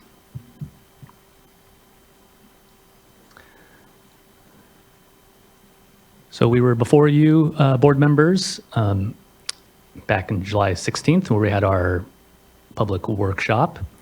Since then, the comment deadline has passed, and like I mentioned, we've posted our responses and made a few adjustments to the draft IUP, which we're asking you to adopt today. Next slide.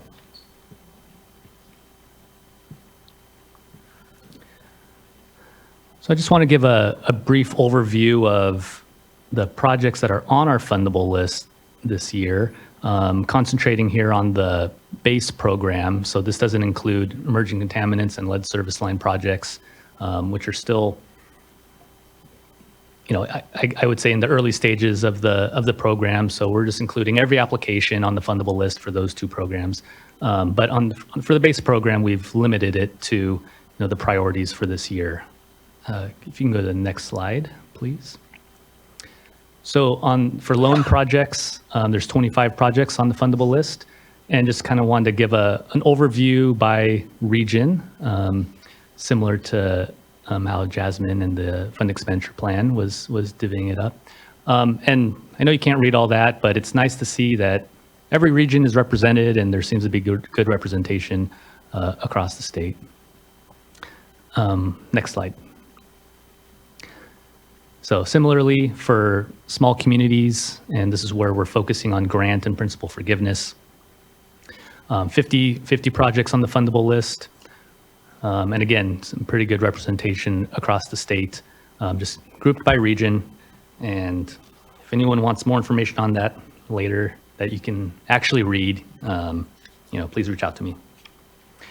Overall, the intended use plans represent over 390 applications that were in some form of processing, reviewing, just assisting, getting them complete, trying to prioritize where those land. So, even though I'm talking about 75 projects here that we're really focused on for this year for funding, there's another 320 that someone in Division of Financial Assistance is working on. And that does include the emerging contaminant projects, lead service line projects, and getting those ready for potentially next year, or when there's additional funding sources available. All right, next slide, please. All right, well, I'll jump into specific comments and then kind of do a back and forth comment page and then response page. And I'll try not to read every single bullet, but try to call out some highlights. So for small community grant and principal forgiveness, had comments, generally talking about, hey, inflation, we need higher funding limits. We got a comment about fire protection projects and how those should be prioritized.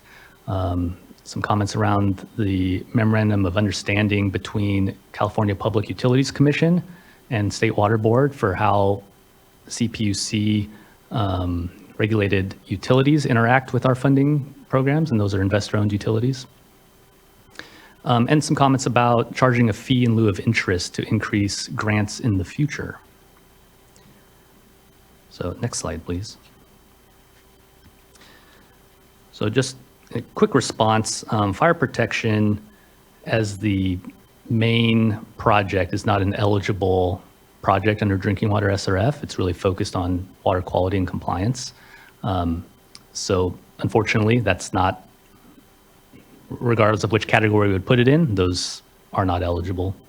And I wanted to mention that we have gotten some more engagement with CPUC and some of the commenters around how we engage with CPUC and in those investor-owned utilities.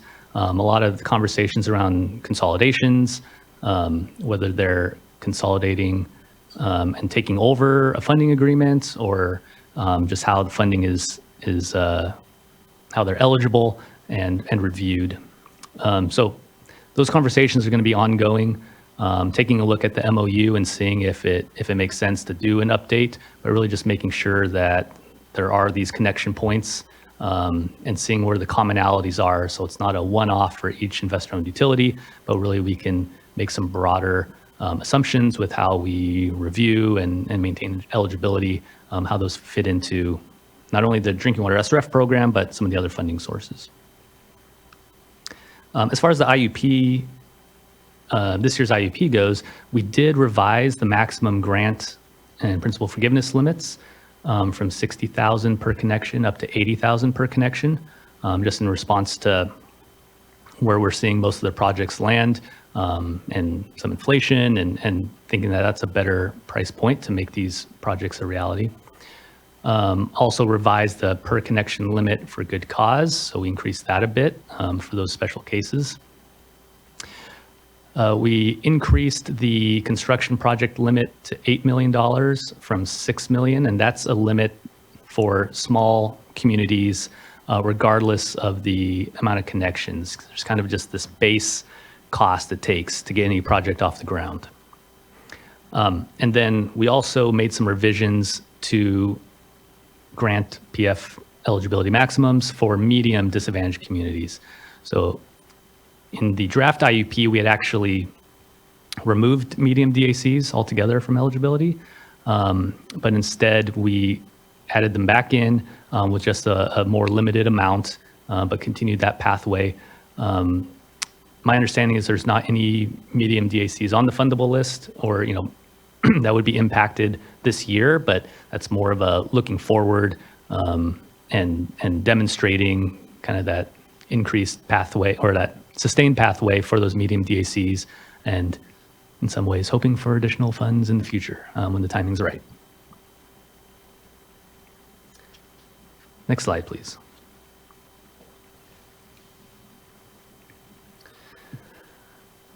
So these comments grouped together focused on consolidations and consolidation incentives. So general comments is around increasing the per connection limit, generally, expediting and continuing to prioritize consolidation projects. Some specifics around, what could count as a consolidation, and just general processing and process improvements. Next slide, please. So I did want to mention that we're not allowing interconnections and master meter projects to qualify as consolidations. It doesn't eliminate a system, doesn't eliminate a permit, which is really one of the focuses of consolidations. But some of the IUP revisions we did make were to increase the maximum grant and principal forgiveness per connection for consolidations. We also did increase the incentive for consolidation projects from 500,000 up to $1 million.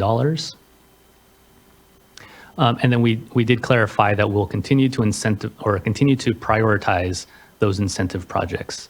Not just the consolidation, but one of the big pushes to get those done was the incentive. And so making sure that those are incentivized, prioritized. And it kind of goes along with that last bullet where Deputy Director may utilize previous incentives for those applications that are substantially underway, right? So they're not, the incentive project may not have been executed yet, but we're in those final stages of review and everything's been submitted. And so just, honoring that incentive when they first applied. Next slide, please. All right, focusing on the loan side. So this is generally our medium and large communities. Public comments included support for $50 million limit. This would be the first time that we imposed a limit on the loans, and that's due to demand versus capacity. Also some concerns about the limit and wanting some flexibility based on affordability factors, or thinking about, well, what if there's leftover funds? Could we come back later to increase? And then also comments around existing loans that, where we've executed agreements already and final bids haven't come in, wanting to make sure that there's some flexibility for those. Also some concerns similar to Clean Water SRF around Build America, Buy America, and how that interacts with other federal funding that may have already been secured. So next slide, please.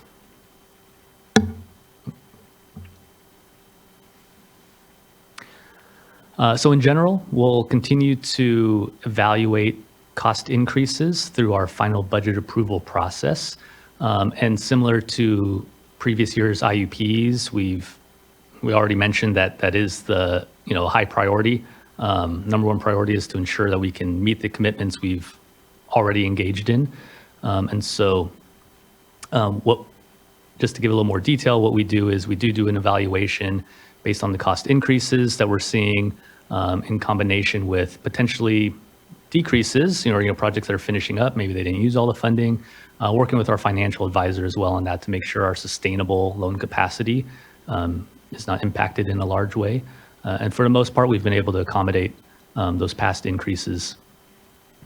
However, that is a good reason to impose a $50 million limit moving forward, at least for this year, because that does help provide some certainty as we move forward through the construction phase and getting these projects finished. Again, more on that, just having that set maximum, just sets clear expectations and lets projects and communities plan now for what they need to complete projects and secure any other funding they may need to. And then I did want to clarify that the Build America, Buy America requirement, we're implementing it exactly as US EPA is requiring. Some of the confusion that we're still working through with EPA is when there's other federal funding, how do these potentially different waivers that other funding programs have awarded, how does that impact our projects, or how does our funding impact their waiver?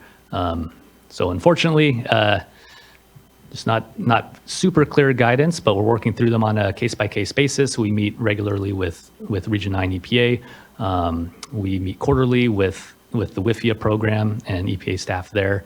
And so we've got a lot of avenues to discuss this, realizing that's top of our priority as well, because Build America, Buy America is an important requirement that we must comply with in order to be in compliance with our capitalization grants, which makes all of this possible. I'll add in that we're not going to require anything for a project that jeopardizes other funding as well. So as much as we do need all of our loan projects essentially to meet Build America, Buy America, just because of the high amount of funding we're receiving from the feds. If it doesn't work, it doesn't work, right? And that burden will be placed on future IUPs, but we can't really just push off all the requirements to next year's list, next year's applicants. We need to demonstrate that we're able to maintain compliance with our programmatic conditions this year in this IUP, and that's one of the purposes of the intended use plan, because we will be submitting this to EPA as soon as it is adopted. Next slide, please.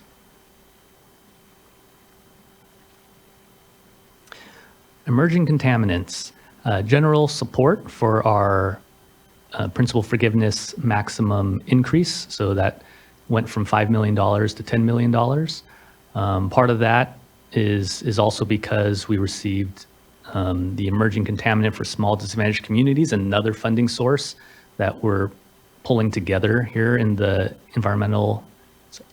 emerging contaminants IUP. This is one of the supplemental IUPs. We also received some comments around technical assistance for communities, looking to do further sampling and just awareness around emerging contaminants, and in what ways could they be supported. So next slide, please. So we're currently providing technical assistance to small and expanded small DACs, especially those that are exceeding federal MCL for PFAS or California response level for some of these emerging contaminants.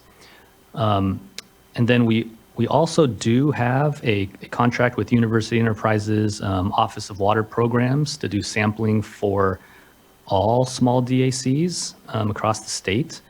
And my understanding is that, 1,100 water systems are registered, which is 97% of those that are eligible.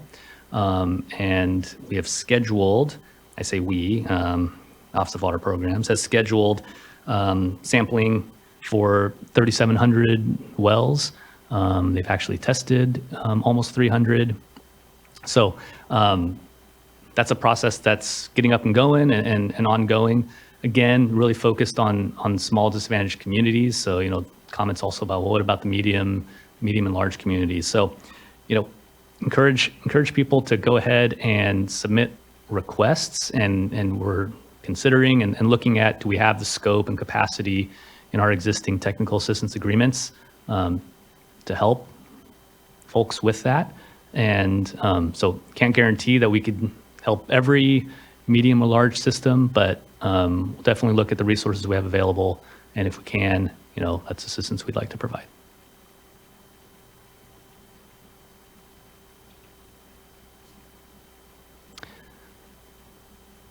Next slide.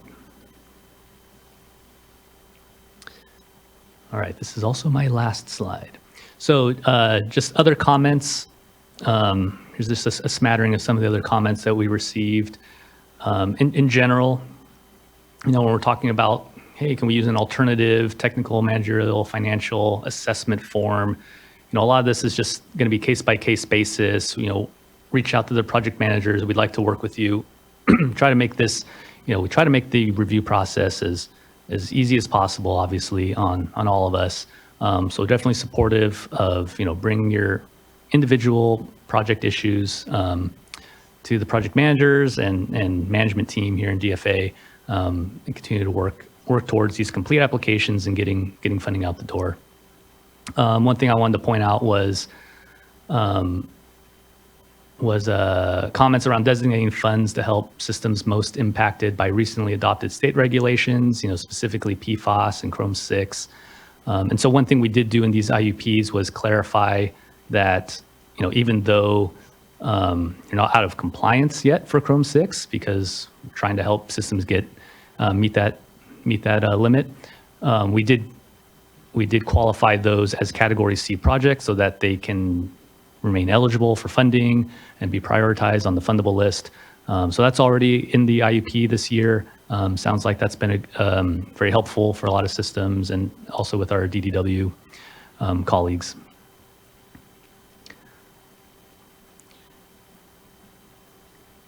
You know, in general, just wanted to say that we enjoy continuing to work with stakeholders to implement program improvements, application process revisions. We're meeting with the stakeholder advisory group that's been established. That includes both clean water partners and drinking water partners. We have separate subcommittee meetings for clean water and drinking water, so we can really dive deeper in on some of the individual program differences.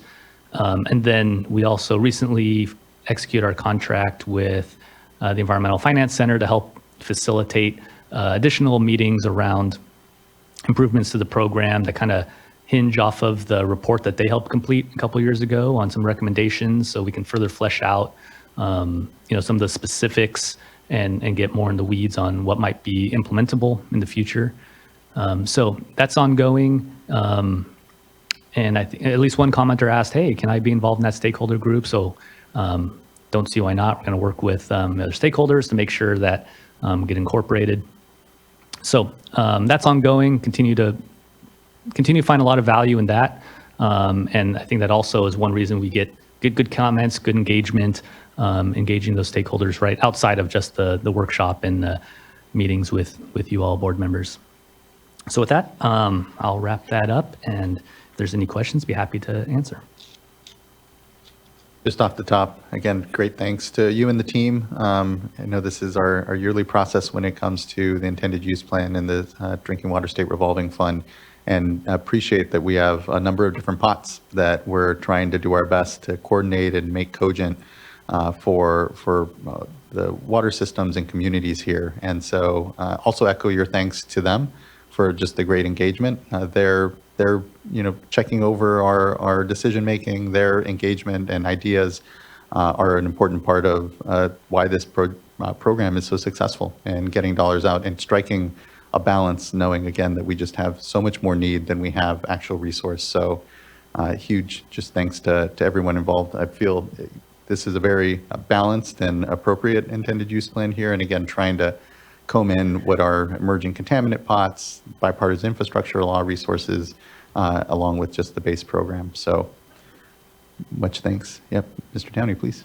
All right, my nervousness, I did not introduce all the other people up here with me who may be answering any questions as well, and all the team members. So real quickly, Bridget Chase is one of the supervising engineers overseeing most of the small and disadvantaged community projects. Joe Krakowski is our deputy director for Division of Financial Assistance. And then supporting DFA from the Office of Chief Counsel is Jean Fung and Lindsay Harms. Thank you for that introduction and acknowledge the great work that I know that the entire team has been putting toward all of this. Looking to colleagues if there's questions or comments off the bat, and then otherwise we do have a series of commenters here we can go to. Okay, hearing none, let's go ahead and go to our first commenter, who will be Bob Gore, followed by Mark Cerna, Angela Isas, and then Jennifer Capitolo. Good morning, Chair and Board. Bob Gore from the Gualco Group representing South Coast Water District. And we have two brief words. Thank you. We appreciate the work of Joe and Mike and their team. This has been a complex project, and we're glad to reach this point. And we will work with the division on our way out the door for an exit interview, because we've been working with WIFIA, state parks, DWR. It's been quite complex. Oh, and that Natural Resources Agency as well. So we'll exchange thoughts on that. And again, thank you very much. Appreciate that, Mr. Gore. Looking forward to the feedback. Next, I'd like to call up Mark Cerna, be followed by Angela Islas, Jennifer Capitolo, and then Eric Oriana. Hey, thank you, Chair Esquivel and members of the Water Board. No, we just want to thank, again, for the time and the consideration of this item, our WE project. And again, staff members has been excellent. We appreciate Michael Downey and in terms of all the work that they've done to support our project. So again, no further comments, just we appreciate the time and consideration of our item in the SRF funding for the IEP. Thank you very much. I'd be happy to answer any questions. Thank you. Much appreciated, Mr. Cerna. Next, I'd like to call up Angela Islas, Jennifer Capitolo, Eric Oriana, and our last commenter will be Nick Blair.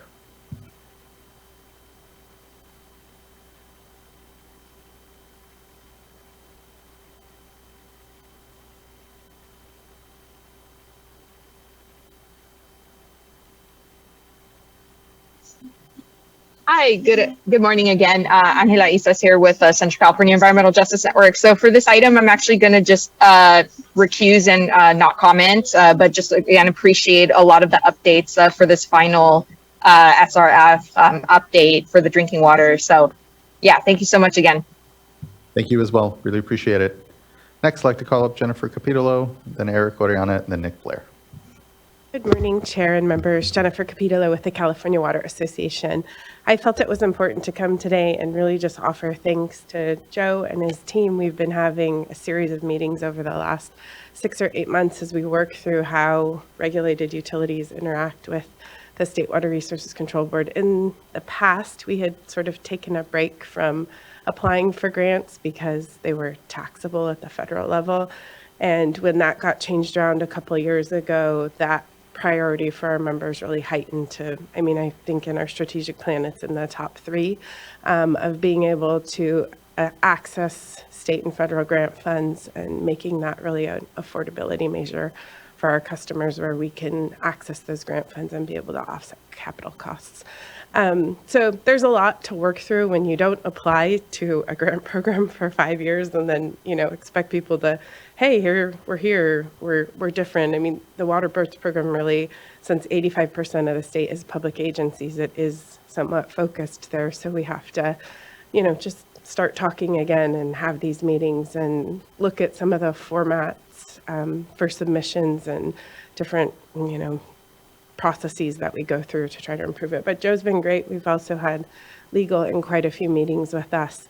So more work to do, but we're committed. I think one of our public utilities commissioners even recently has questioned us on what we're doing with regards to grants, and we said that we were working with the water board, and I think they made some outreach to your offices to help stress the importance that we're doing this work on our end to get the process moving. So just a big thanks to everyone, and hopefully I'll keep coming back and updating you, and we'll have lots of success together. So thanks. Looking forward to that, and welcome back to the program. And yeah, I can appreciate there's complexity that the IOUs operate under, given the cross jurisdiction with the PUC. And just glad, thank you for being there and at the table with us to work through all those complexities. So thank you, appreciate it.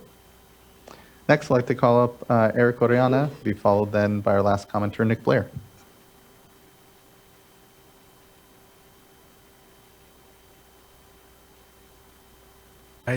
Thank you, Chairman and board members. Eric Oriana on behalf of Community Water Center. I just wanted to share a couple of comments. One, wanted to appreciate the changes made to the consolidation incentives in this year's intended use plan. Those will certainly go a long way to help us, help the state reach its goals and help address the failing water systems. And so there's a prioritization for those systems, and so feel as if the consolidation incentives will be a key component of that. And then the next thing, I also wanted to really call attention to the increase in per connection thresholds that the State Water Board has put attention to. I think that's definitely going in the right direction, and would just, in the same vein of domestic well communities, as I was talking about earlier, flag again for the need to establish a different per connection threshold for domestic well consolidations, and also just really indicate to staff the importance of these projects and to consolidate a limited number of projects before the end of the SAFER program and in the next coming years as well. So with that said, we had recommended a per connection threshold of 120,000 and 150,000 for domestic wells, 120 for staff approval, 150,000 for Deputy Director approval. Would love to see that today, if not, hopefully next year. But thanks again for the opportunity. Thank you, Mr. Oriana. I appreciate the work on that, and would like to see over the course of the year further discussion around, a potential threshold here for domestic well consolidations, just so that folks can have an understanding of, what they're trying to hit here when it comes to projects that we may be able to fund. And as we heard during the SAFER Fund Expenditure Plan discussion, those scenarios that, they're not binding, we didn't vote on them, but where, potentially up to 5, say, consolidations could be funded, means there's not a lot of capacity there for being able to fund them. But I think putting a threshold in place can help folks understand where they need to be trying to aim toward. So I appreciate that and the feedback and the work. Thank you, Mr. Oriana. Next, I'd like to call up Nick Blair.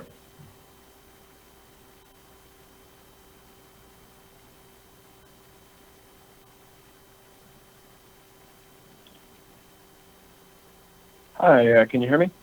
You can, thank you. Very good. Okay. Good morning, Chair Esquivel and fellow board members. My name is Nick Blair, speaking on behalf of the Association of California Water Agencies, also known as ACWA. Thank you for the opportunity to speak today as the FA staff works to finalize the drinking water IUPs. I just wanted to make a few remarks. Many thanks to DFA staff for the continued work on the intended use plans and also utilizing the State Revolving Fund Advisory Group to workshop ideas to improve administration of it. We appreciate the increased funding limits for emerging contaminants, continued work with US EPA to communicate on BABA requirements, reevaluation of cost increases due to inflation, and future review of the $50 million cap, as has been addressed in comments made today by Mac Danny. We can understand that funding is limited and that not all projects that are applied for will be fully funded, but we do encourage further and future discussion about use of funds for disadvantaged communities that are located in non-DAC defined jurisdictions, especially if we continue to see challenging state budgets for drinking water projects in the coming years for medium and large agency service territories. We do hope that this can be further discussed in the State Revolving Fund Advisory Group so so we can dive into what that might look like when appropriate. And yeah, once again, thank you for the time to speak today ahead of adoption of the IPs. Once again, great work to staff. We look forward to continued work with the board and DSA staff. Thank you, Mr. Blair. Appreciate the comments and engagement across all of this. Thanks for synthesizing. I know a lot of good feedback from water agencies through Aqua. All right, that brings us to the end of our commenters. I did also want to plus up, I do appreciate the adjustments ultimately of the per connection caps there. You know, obviously with inflation as it is and the cost of these projects increasing, I think it's a reasonable thing to do, even though I know it's hard because it allows us to spread less around basically. But I think it's a reflection of the reality of the increasing costs of many of these projects at this point that we definitely see on the back end as well. And when it comes to just the cost increases, and appreciate the good management of the program and making sure that those are even considered here as we adopt funding for new projects here, knowing that if trends are to remain consistent here, we'll continue to see cost increases over the next years, unfortunately. Board members, any comments, questions? Board Member Morgan. So, just want to thank staff again for all the hard work within this program. And also just the, going through the IUP, adding clarifications to help, any of the agencies that are looking for funding. Also, a focus on consistency, looking from IUP to IUP and how in the future we can help with consistency from year to year, so that agencies know you can better plan their projects. As we know, these projects are many times are multi-year, and looking at those limits, as Chair Esquivel just stated, as time goes, the projects get more expensive, and so looking at the limits each year to make sure that projects can keep moving forward, and so that we can, bring them to completion. So again, thank you. Thank you, Board Member. Board Member McGuire.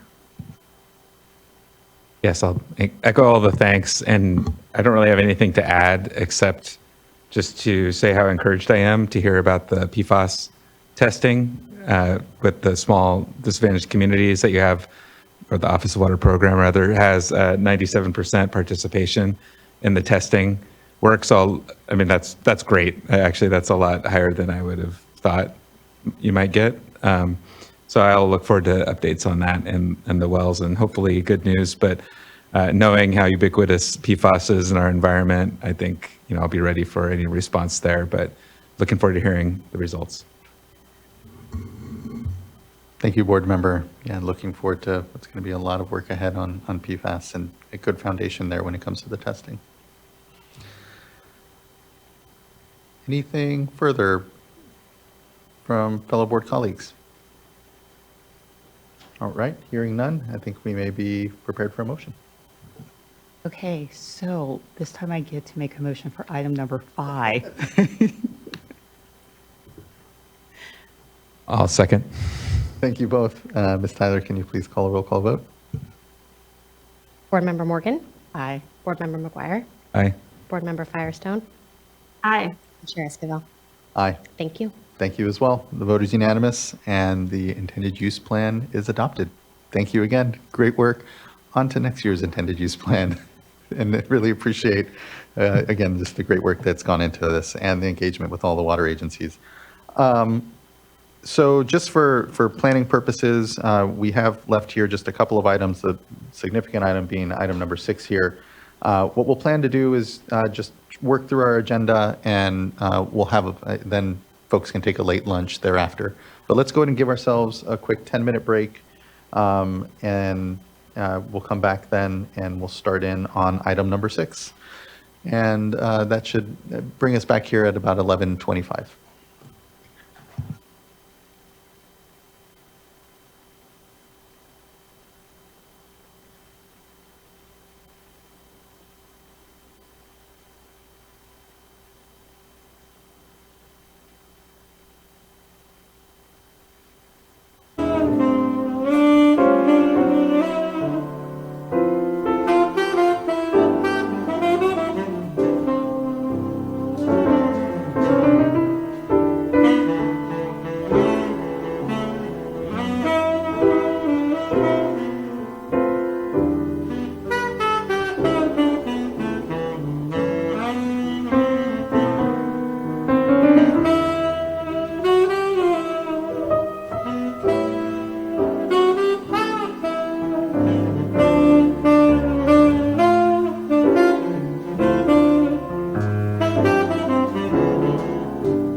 All right, everyone, we're at 11:28. We can begin to bring ourselves back here.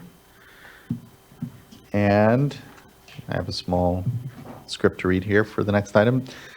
Our next item is item number 6, which is a hearing to receive public comment on the draft utility, wildfire, and similar operations and maintenance activities, Clean Water Act, Section 401, Water Quality Certification, and Waste Discharge Requirements General Order. and associated CEQA draft environmental impact report. Today, we're here to listen to oral comments. No state board action will be taken today. The written comment period ends at noon on August 30th. We will start with a brief presentation from staff on the purpose and content of the general order. The staff presentation will be followed by public comments on the draft documents, beginning with a presentation from representatives of California's electric utilities. Jean Bandura and Sean Agarwal from the Division of Water Quality will now proceed with the staff presentation, and just appreciate everyone's good work on this important item. Good morning. I'm Jean Bandura, a senior environmental scientist overseeing the watersheds and wetlands permitting team that has been working on development of the draft utility wildfire general order, which is the project we're here to discuss today. I'm here with fellow water board staff, engineering geologist Sean Agarwal, section manager Paul Han, and legal counsel Serena Liu, along with our division lead, Phil Crater. Here's a snapshot of this item's agenda. First, I will cover the purpose of today's hearing, provide background on the project, and outline its purpose and scope. I will also summarize the project's environmental impact report. Sean will then discuss the draft order in a bit more detail, including covered activities and water quality protection measures, along with next steps in the development timeline. Next slide. The purpose of today's item is twofold. One, we are here to provide an overview of the general order. Today's overview is high level. The project's comment period began on June 28th, and a staff workshop was held on July 23rd that provided a more in-depth overview. Importantly, we're here to accept oral comments on the draft order and environmental impact report. Comments can be provided either by speaking at today's hearing or commenting in writing via email or mail by August 30th. Again, the State Water Board will not take any action during today's hearing. Next slide, please. I'd like to now provide some background on Senate Bill 901, which is a key reason for developing this general order. In 2018, the California legislature passed Senate Bill 901 to address the increasing frequency and severity of wildfires in the state. Senate Bill 901 mandates additional requirements for electric utility wildfire mitigation plans, aimed at reducing the risk of utility wildfire ignition. These plans include activities such as vegetation management, system hardening, and pole replacements, work that in turn requires access road improvements. These are earth-moving activities that could potentially discharge waste into waters of the state and affect water quality. Next slide, please. There are four main reasons why we are proposing this general order. The Water Board's top priority is safeguarding water quality, and we understand that wildfires significantly threaten water quality. For example, the photo on the slide might look like a road, but it actually shows sediment filling a stream channel due to runoff from the McKinney fire. As noted on the previous slide, Senate Bill 901 introduced new wildfire management plan requirements to boost wildfire mitigation and keep up with the growing pace and scale of related activities. We value the vital public safety work done by the utilities, which can help prevent situations like the one shown in the photo. While utilities play a key role in preventing wildfire, their response activities, which often involve significant earth moving, can lead to waste discharges if not managed properly, and we want to make sure we don't trade one problem for another. This permit also aims to establish a consistent and reasonable management approach for permitted activities across the state. It's designed to align with other environmental permits, ensuring comprehensive protection. The current process, which requires individual permits for each project, is resource intensive for both utility and water board staff. Our fourth goal is to create a framework that allows electric utility projects to be covered more efficiently, ensuring consistent regulation while maintaining our commitment to water quality. Next slide, please. Moving on to the scope of the project. Since electric utility activities are conducted throughout the state, the geographic scope is statewide. However, the general order does not cover activities in urban area, or rather it's not proposed to cover activities in urban areas, unless they are within a California Public Utilities Commission high fire threat district. Urban areas have different requirements that did not seem appropriate to propose for coverage in the draft order. The general order covers wildfire prevention, post-fire response, and operation and maintenance activities that result in soil disturbance. It's important to note that the general order serves as both a 401 water quality certification under the Clean Water Act to regulate discharges to a water body within state and federal jurisdiction. In addition, electric utilities outside of a water body that are near waters or in a high-risk environmental setting can also discharge waste to waters of the state. And that's where the water code steps in to establish waste discharge requirements. In other words, this order applies to work within a delineated water body in addition to certain activities outside of waters of the state that have the potential to result in a discharge. Next slide, please. Before we get into the general order covered activities and conditions, I want to briefly go over the related environmental impact report. The State Water Board is the lead agency under the California Environmental Quality Act. The environmental impact report analyzes the potential impacts from the issuance of the general order. The environmental impact report contains a statement of overriding considerations for unavoidable, significant, and potentially significant environmental impacts to aesthetics, cultural resources, and tribal cultural resources that may result, from the covered activities that Sean Agarwal is now going to describe in a bit more detail. All right. Thank you, Jean, and members of the board. Next slide, please. This slide lists the 12 activities covered by the general order. To make sure the general order was in line with the work being conducted in response to SB 901, this list covers the activities utilities conduct when completing wildfire mitigation and response activities. Since utilities conduct similar work during operation and maintenance of existing infrastructure, and this work can also require a permit, we propose to cover those activities within the general order scope as well. During scoping meetings, we received feedback from stakeholders that these activities are conducted across various landscapes and in some instances do not impact water quality. In response, we refined our scope to include a risk-based approach focusing on soil disturbing activities that occur close to waters, on steep slopes, and on erodible soils. Next slide, please. The general order establishes criteria for when coverage is or is not required based on the activity's distance from waters, the land slope, and the soil erodibility. The rationale for using this criteria is that soil disturbing activities that occur close to waters, on steep slopes, and on erodible soils are more likely to impact water quality. The photo on the left is an example of wildfire response activities following the 2021 Dixie Fire in Northern California. In this area, utilities were replacing poles and towers and constructing new access roads. This photo exemplifies the large scale of soil disturbance, the steep erodible slopes, and the close proximity to surface waters, as you can see on the left side of the photo.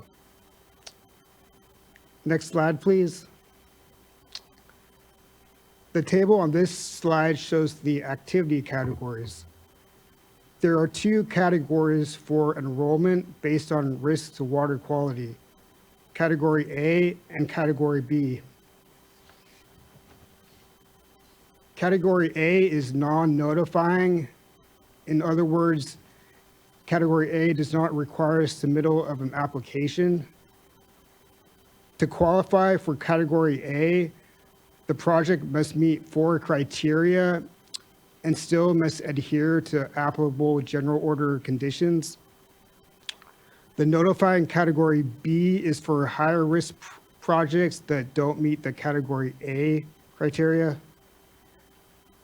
Category B also includes a subcategory for wildfire and response activities, which has a shorter notification requirement. Next slide, please. I want to give a broad overview of the general order conditions in Section 4. Some examples of key conditions to ensure the protection of water quality include having an on-site environmental monitor during active construction. This is to make sure that the plans and requirements written on paper are being followed out at the site. Implementing construction best management practices for things such as erosion and sediment control, spill and leak prevention, waste management, and access route and stream crossing design. Conducting visual water quality monitoring during in-water work to make sure that construction-related pollutants are not being discharged to surface water. Preparing and implementing an erosion and sediment control plan. And in addition to water quality protection measures, the general order also has conditions to ensure the protection of tribal and cultural resources. Next slide, please. Now I want to go over the implementation timeline and next steps. We held a staff workshop on July 23rd to help answer clarifying questions about the general order. The board hearing is today, and we anticipate to present the order for adoption in February 2025. Next slide, please. Lastly, I just want to reiterate information about the comment period. We are accepting written comments until August 30th. For instructions on how to submit written comments, please refer to the public notice document, which can be found on the webpage link shown on this slide. Next slide, please.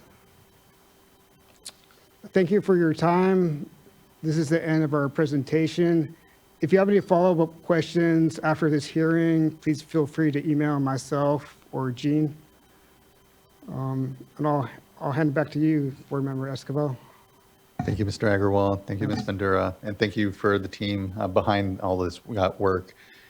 It's certainly front of mind as California continues to battle wildfires, just the importance of this work here to better create here some efficiencies and protections ultimately as activities are conducted both to fight wildfires, but also post-wildfire. This general order is just incredibly needed. And so just really thank the work that's gone on to this, the work with sister agencies as well, knowing that, we, along with CAL FIRE and other agencies across the state, have a role here when it comes to protecting water quality and our various missions. And so just appreciate that and appreciate the engagement. I know we have a panel here that we'll hear from in a moment. Look forward to hearing feedback on its development, ways that we can continue to improve this. And for me, no questions off the bat, but looking to my fellow board colleagues in case they have any question or comment that they would like to provide. Okay, hearing none, we can move on to our panel here. Again, thank you. And so I believe I'd like to call up a panel here with Richard Haywood, Emily Newell, Tamara Spear, and Collier Stapleman. And if you want, you can each go one at a time here. Thank you. Appreciate it. Good to see you. The mic need to be turned back on. I see the green light. Good morning to the board. Good morning, staff. My name is Kyler Stapleman. I am the Dredge and Fill Program Manager within PG&E's water quality team. I'm joined in person today by colleague Carmen Fulis, Construction Stormwater Program Manager, and our manager, Tim Andrews. I'm also joined virtually by members of, as you mentioned, Southern California Edison, Rick Haywood, San Diego Gas and Electric, Tamara Spear, and Emily Newell with Pacificor. And together we'd like to present you with the following deck about the utility, wildfire, and similar O&M activities general order. Next slide, please. Thank you. Before we get into the body of the presentation, I wanted to provide everyone with a brief overview of what you can expect to hear. We'd like to start with a brief expression of gratitude for the partnership and collaboration that we've had with staff getting to this point. And after that, we'll express some concern we have with the general order and how it may interfere with meeting our wildfire mitigation commitments. Following that, we've identified some key implementation challenges we've shared with staff and like to also discuss with the board. And in thinking about what those challenges are, opportunities for further streamlining. To set the stage for what we propose for further streamlining, we want to walk the board and staff through what we feel is a low-risk project and how that might be regulated by the general order. Following that, we'll describe some opportunities, including refocusing the project description on higher risk activities while allowing the lower risk activities to proceed on a programmatic approach that has more streamlining embedded within it. Finally, we'll close with a few additional key discussion points with some conclusory remarks. And with that, I'll pass it off to Tamara Spear. Are you here with us, Tamara? Yes, can you hear me? You can. Good morning. Good morning. I'll try the video here just to say hi at least.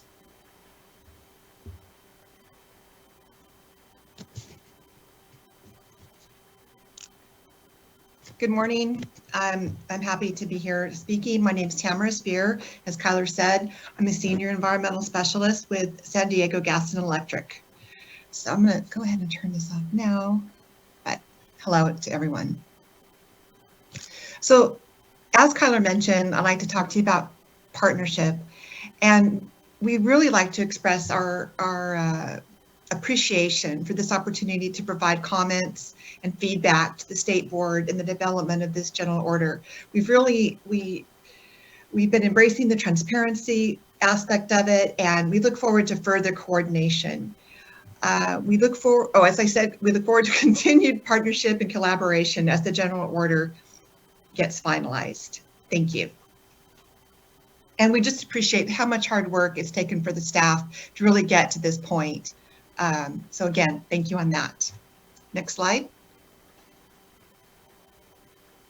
So wildfire mitigation obstacles. I'll go ahead and read this excerpt from the Senate bill, or from the SB 901. Wildfires directly and indirectly impact water quality through discharge of sediment, increases in erosion, removal of vegetation cover, and breakdown in soil structure.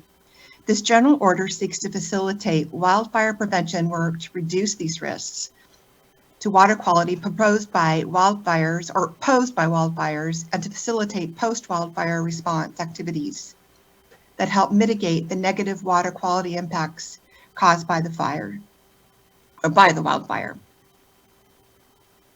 So one of our concerns is that the general order could potentially impede our ability to meet our wildfire mitigation commitments as outlined in Senate Bill 901, which is avoiding wildfires through being able to do maintenance, do the vegetation management required, so that we are not somehow contributing to starting a fire as well. So the more upland work will be subject to permitting under this general order, which could slow down the execution of high fire threat district program, which is programmed under the wildfire mitigation plan. We prefer to focus resources on work execution to meet wildfire mitigation plan risk reduction targets while protecting water quality rather than administrative tasks. Next slide. And that goes back to me. So the utility representatives here today, we're environmental professionals with subject matter expertise in water quality. Our 9-to-5 jobs are focused on ensuring our utilities comply with water quality regulations, while also effectively operating, maintaining, and constructing a safe and reliable electric grid. As we've been meeting over the past almost 2 months now to develop a shared understanding of what this general order means for operations, we've identified a key issue area with this general order, and that's primarily the volume of activities that would be subject to permitting under the general order. We feel that this workload and volume issue is something that utilities would struggle to implement and regional board staff may struggle to administer. So we were only just able to start looking at quantifying what the general order would mean in terms of covered activities. What we've been able to find so far is that we believe there would be tens of thousands of individual covered activities under the general order. And of those tens of thousands of covered activities, we're expecting that would turn into thousands of permit applications annually. And when we think about what the conditions of the general order require of those covered activities, full-time monitoring for each covered activity could result in dozens to hundreds of full-time biological monitors just to comply with the general order. And when we think about reporting requirements, there's about 7 reports required for each NOI, which could result in tens of thousands of reports annually. So when thinking about these issues, the volume issue, the monitoring issue, and the reporting volume, we've identified some key streamlining opportunities we want to share with you today. Next slide, please. So we've identified what I'll call like a 3-pronged approach to streamlining the permit. When each of these prongs are implemented together, we feel would alleviate some of the burden felt by utilities during implementation. This approach would focus our resources on higher risk activities and streamline low risk activities, all while protecting water quality. So what those are is the first prong, modifying the project description to reduce the geographic scope of the permit for low risk activities. 2, redefining the category A, that is non-notifying, non-reporting category, the eligibility criteria to capture more low-risk activity, especially those performed in uplands. And lastly, revising the category A permit conditions to rely on programmatic approaches to compliance. Next slide, please. And with this, I'll pass the baton off to Rick Hayward with Edison.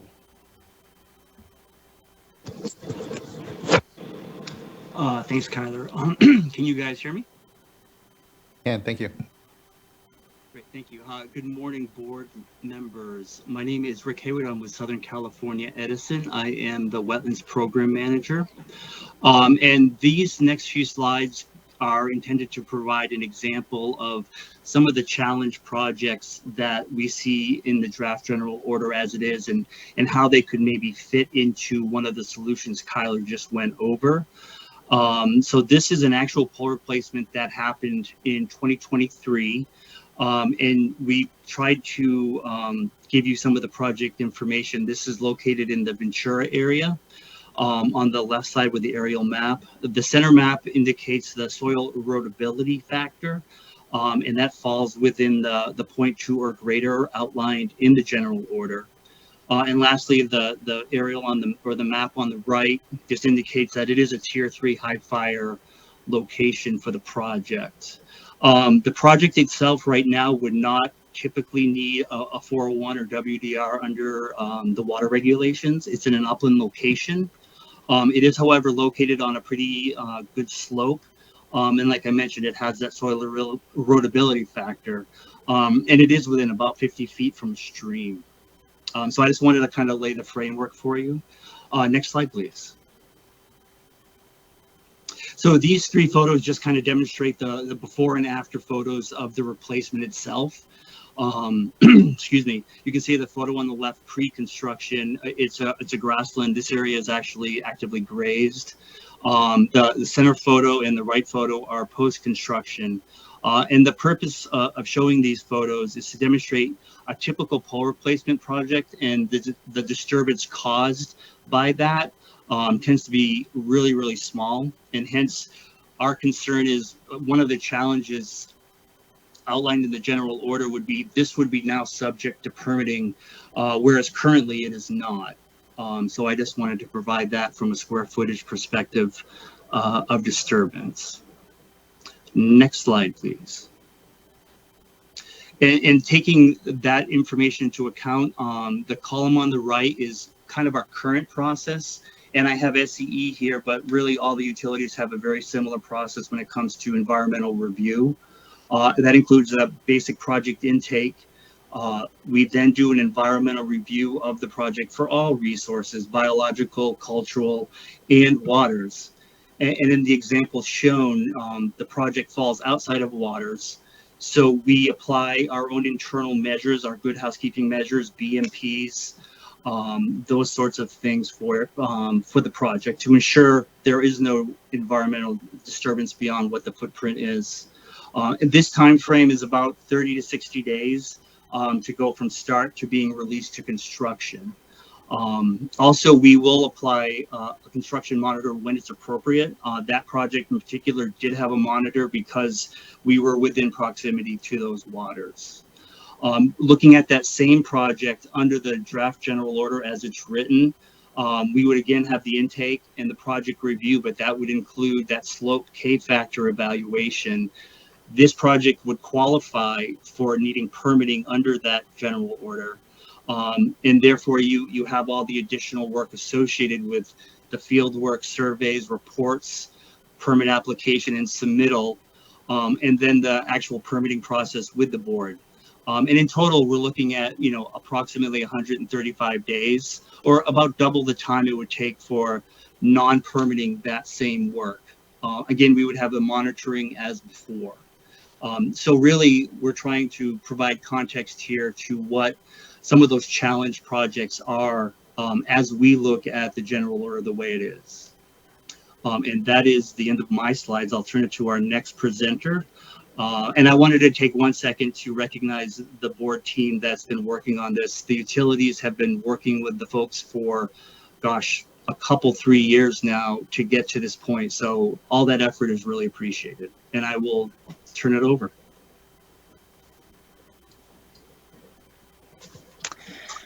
Thanks, Rick. My name is Emily Newell. I'm here on behalf of PacifiCorp, and I would also like to express my gratitude to staff for all the coordination to date, and we do look forward to that continued collaboration. So thank you, and thank you for the opportunity to be here today.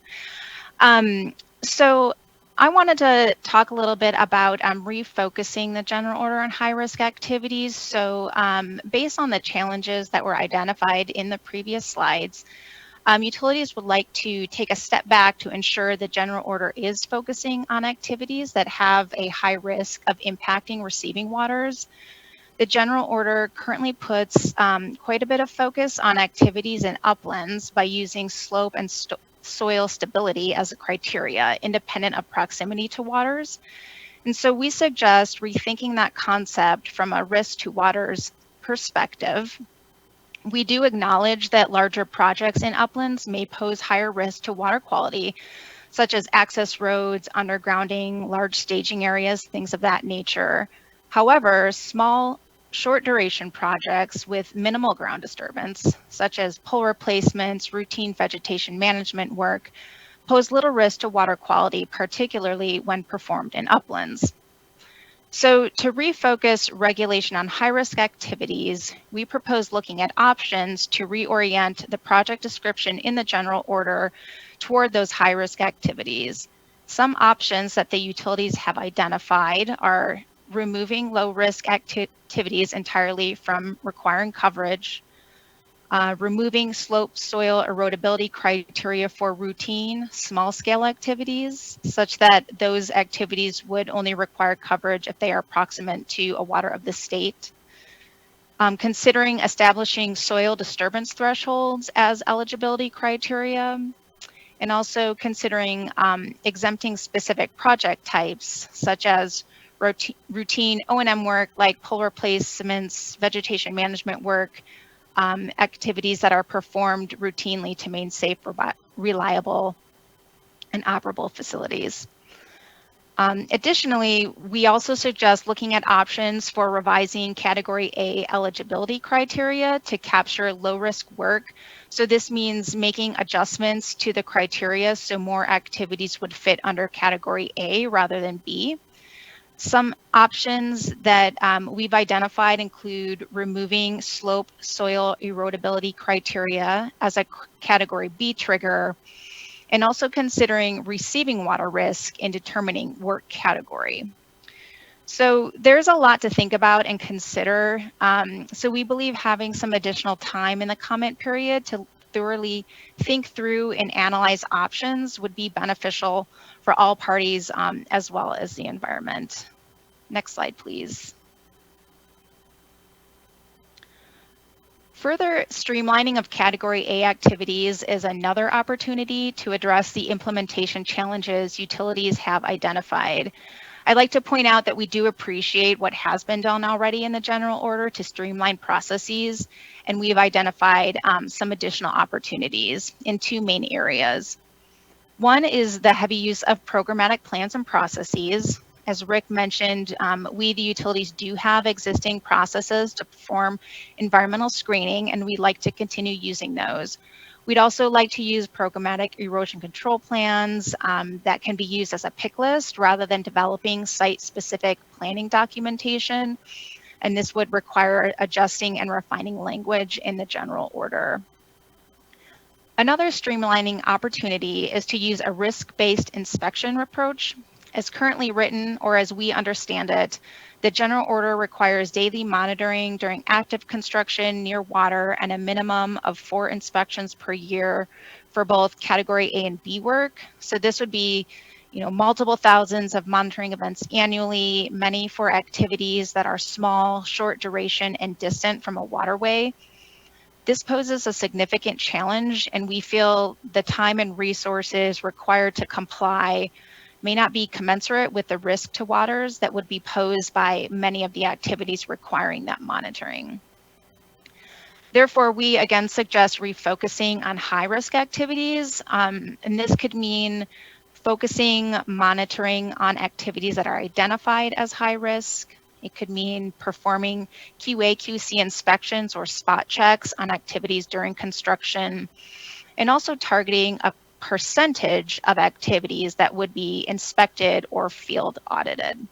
So again, a lot to think about and analyze, and again, some additional time to comment would be helpful. Next slide, please. So this slide includes some additional discussion topics that we aren't able to go into as much detail today due to time, but are still concerned for utilities. The first is an extension request. The utilities request an additional 30 days to review and provide comments on the draft general order. As we've shown in this presentation, there are a lot of significant items that we feel need additional time and thought to get right and better serve all parties as well as the environment. Utilities also request sufficient time before the effective date of the order. It will take considerable time and resources to get processes and databases in order to comply with the general order once final. Also worth mentioning is the need to better clarify the definition for controllable sediment discharge source. We feel this definition isn't clear to us as it's stated in the general order, and it's important to clarify because a significant monitoring effort does hinge on the definition.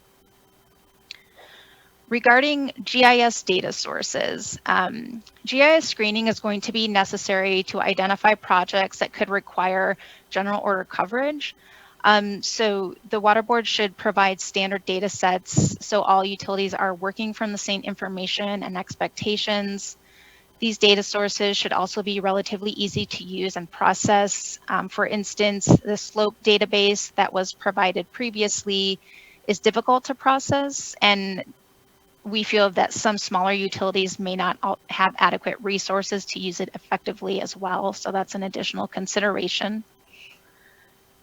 Regarding tribal and cultural resources,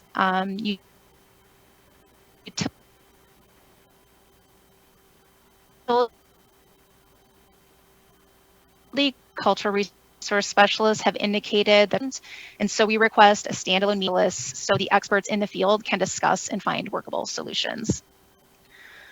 Regarding paleontological resources, we do ask that mitigation measures should focus only on activities where the EIR identified potential for significant impacts, not all activities. So we request that those mitigation measures are revisited to ensure that, again, they're targeting the high-risk activities.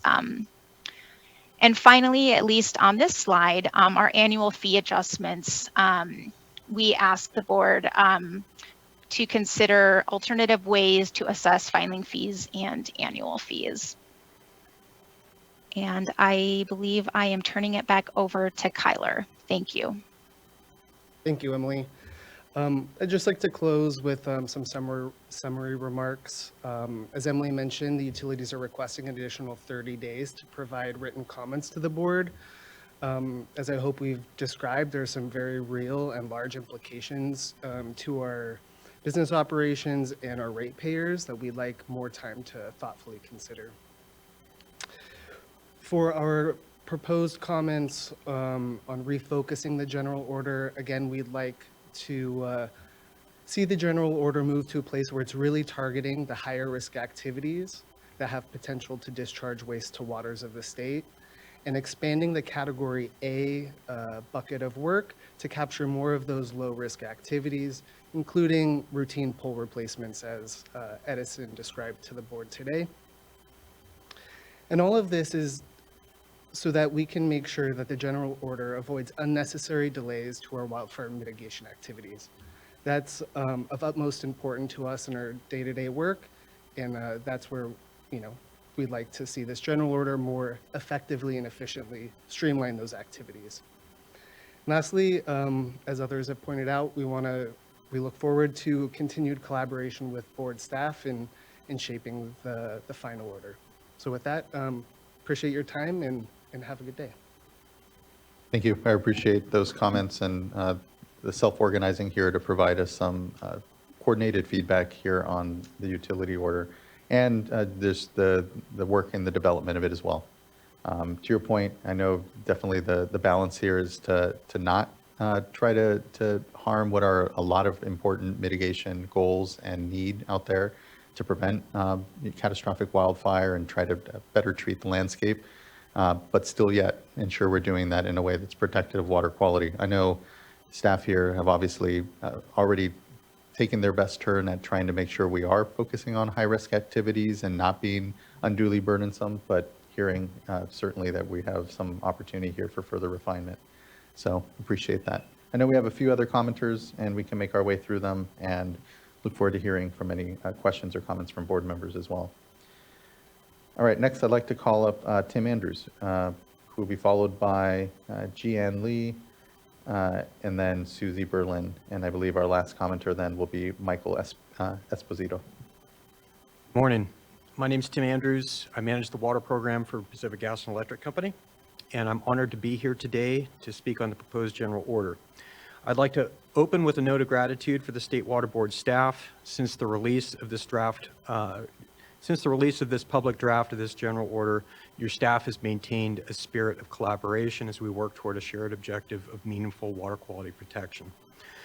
PG&E is the largest utility in the state, and we provide energy services to approximately 5.5 million households throughout a 70,000 square mile service area in Northern and Central California.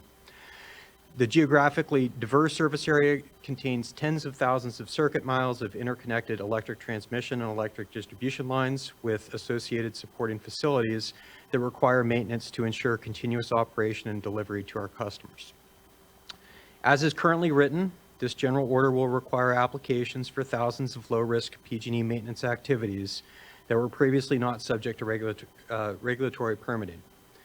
Neither PG&E nor the regional water boards have the staff to handle this volume. Contextualizing the implications of the proposed regulations for just one of the permitted activities. PG&E trims, prunes, or removes approximately 1 million trees annually in accordance with our wildfire mitigation plan commitments and our public resource code requirements. These will be impacted by the new administrative burdens under this order. If the general order is adopted as written, vegetation management would account for more than 90% of PG&E's work that would require permitting under the order, and about half of that work would be performed in uplands, sometimes at great distance from waters. PG&E customers pay approximately $20 a month to support PG&E's vegetation management work. The additional costs associated with compliance with this general order may cause this figure to rise, further impacting customers' bills at a time of increased affordability concerns. PG&E believes that the shared administrative burden, as well as the financial burden borne by our customers associated with implementing the general order, is considerable, and that this regulation should be tailored to better address the highest risk to water quality and aquatic resources. While the public draft has made important progress toward a reasonable and implementable permit, more work does remain to be done. PG&E would like to continue to work with the state to explore programmatic opportunities to streamline this order so it may more readily be implemented both by industry and the regulatory community. PG&E will need to adapt other portions of our project delivery pipeline to accommodate the State Water Board's proposed regulation. And with this in mind, PG&E would like to impress upon the board a need for sufficient change management timeline or period between adoption and implementation. Thank you for your time and your consideration of our input. For that input, Mr. Andrews. Next, I'd like to call up Jen Ann Lee, followed by Susie Berlin, and then Michael Esposito. Hi, good morning, Chair Escobil and board members. Jen Ann Lee here from the law firm of Braun, Blazing and Wynn, representing the California Municipal Utilities Association, CMUA, whose members provide electric service to about 25% of California. Thank you for the opportunity to provide comments on the State Water Board's draft utility wildfire general order.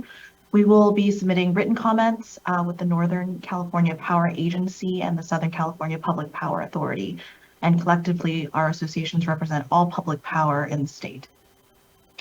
We have been working with staff on this draft GO for the past year and a half and appreciate the responsiveness to our questions.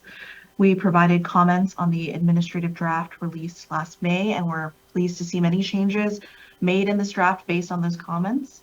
However, we continue to be concerned with the scope of the utility wildfire GO and the resulting administrative burden on core utility functions.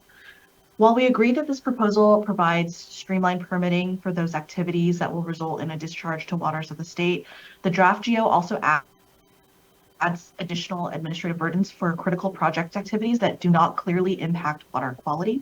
Specifically, the draft GO imposes additional requirements and conditions for the majority of the transmission and distribution work that an electric utility performs. This broad scope will be costly for utilities to implement and often includes activities with a very slight chance of causing impacts to waters of the state.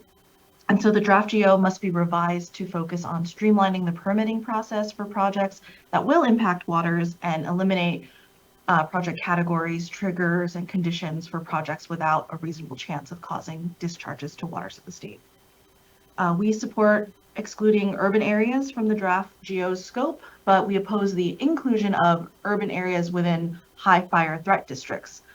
The draft GO excludes urban areas because they are characterized by impervious surfaces. Urban areas are unlikely to cause erosion and sediment contributions like in rural areas and may be better addressed by a different permitting scheme. However, this rationale does not change for the urban areas within high fire threat districts.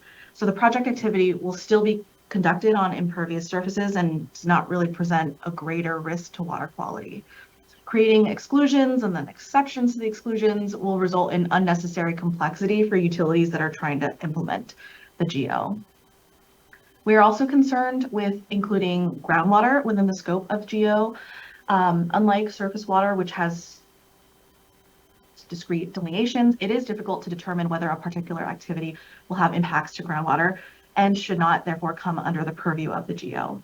And lastly, we encourage the State Water Board to tailor the draft GO to minimize the administrative burden on electric utilities by narrowing the scope of the draft GO not only capture those activities that will specifically result in impacts to waters of the state. Thank you again for the opportunity to provide these comments. Thank you for those comments and engagement, Ms. Lee. Next, I'd like to call up Susie Berlin, and then last commenter, Michael Esposito.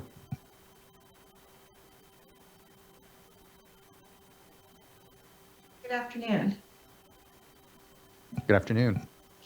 Okay, great. Good afternoon, Chair Escobar, board members, and water board staff. My name is Susie Berlin, and I'm providing comments today on the draft utility wildfire general order on behalf of the Northern California Power Agency and the Golden State Power Cooperative. NCPA is a joint powers agency whose members include 16 publicly owned electric utilities, and GSPC is a statewide association representing California's rural electric cooperatives. NCPA and GSPC electric utilities are committed to providing reliable and safe electricities to their customers and member owners, which includes carrying out operations and maintenance activities related to wildfire mitigation and restoration.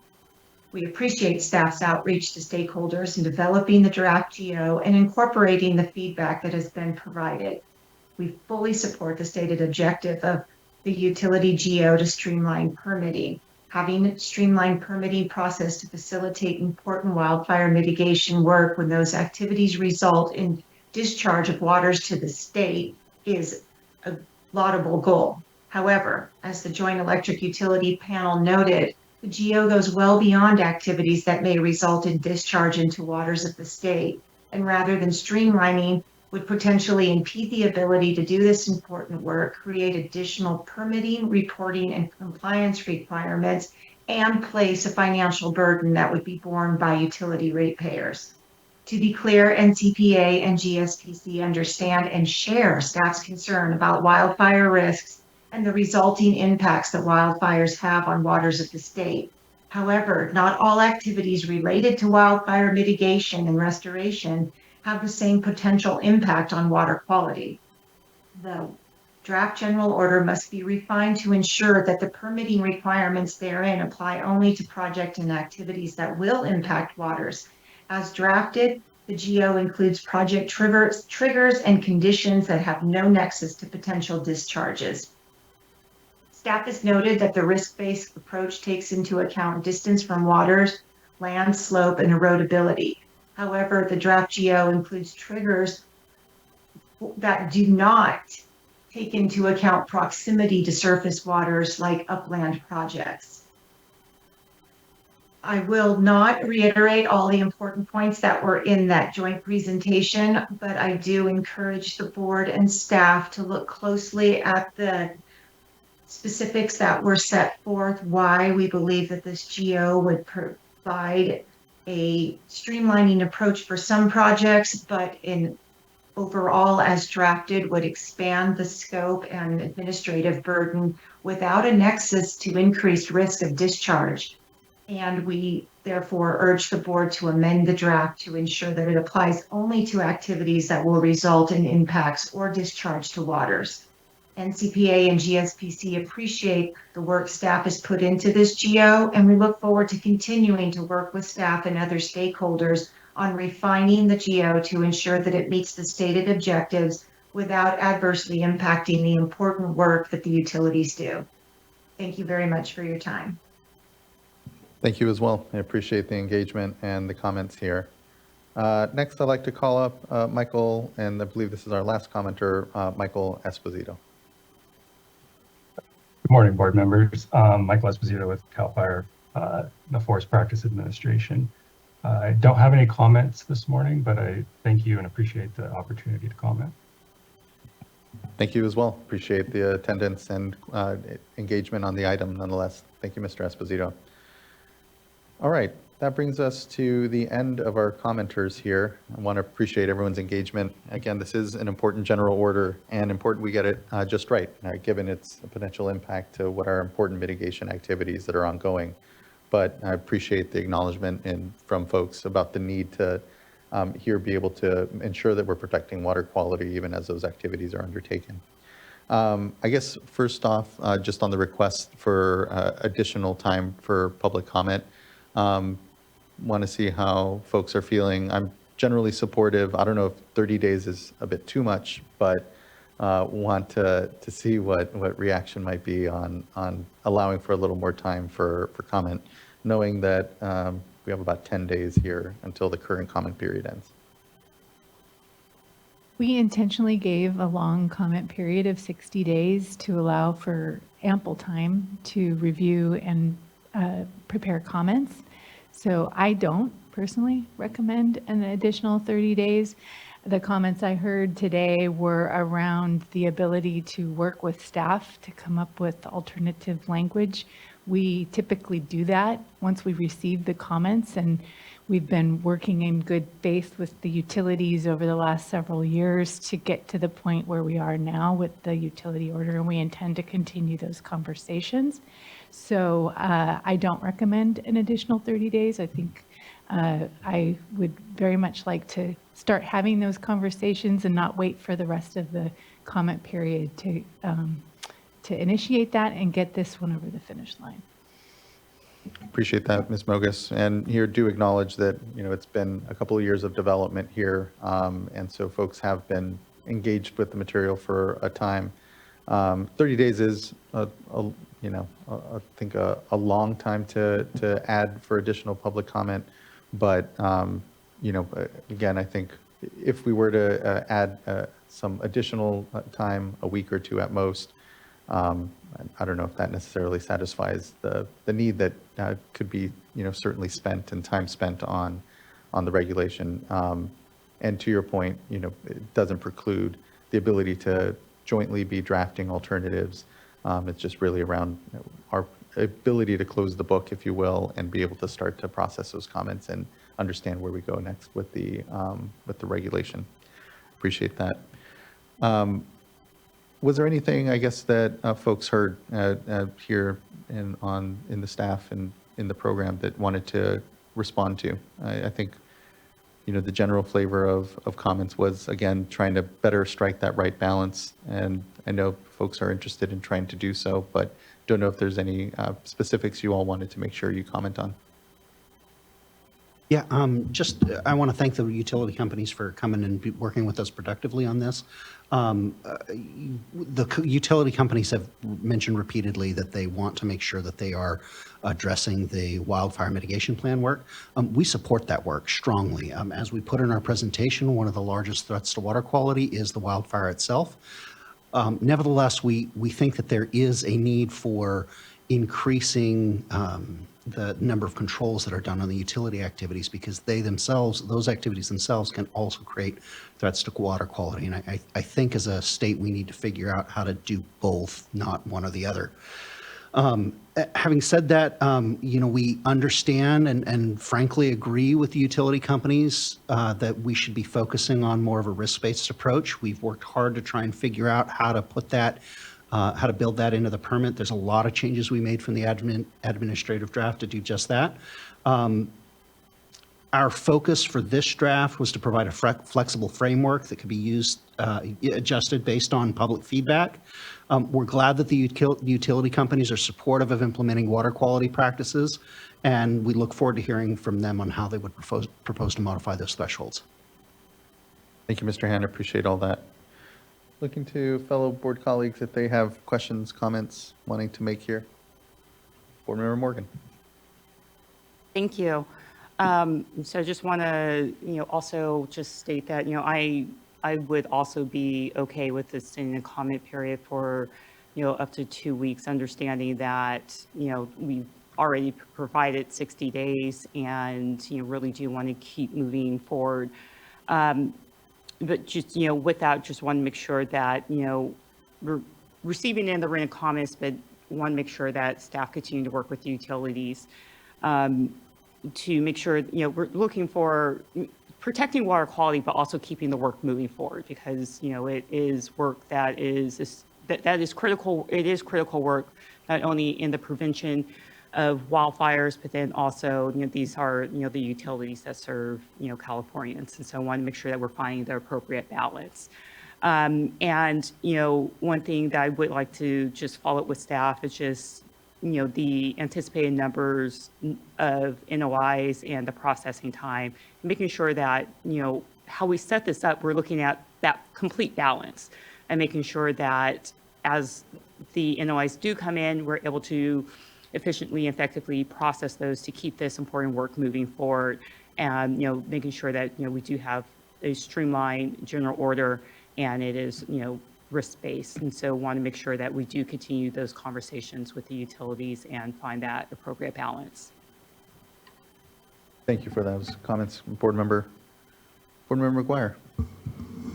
Yeah, thank you. This was informative, and I think we all share the concern and desire to move this process forward so that we can have adequate protections as we deal with wildfires. Even this year, they continue to occur at scales that we really haven't seen before. So I think it's important that we move this process forward.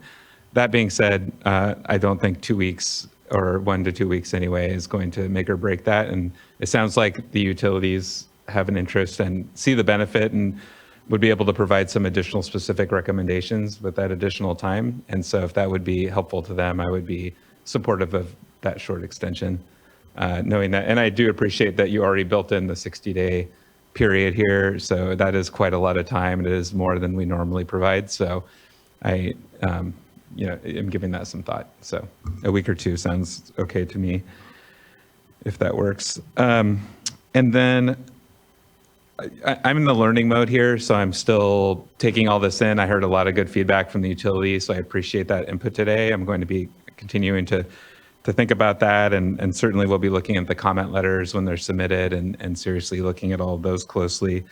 Some of the concerns that I found compelling were the small projects that are short in duration, that are perhaps distant from waters, and how those are best handled.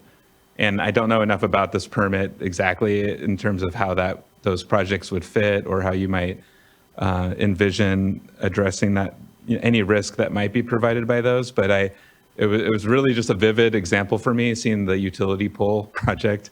And so I think that is a good case study. So I appreciate that being shared.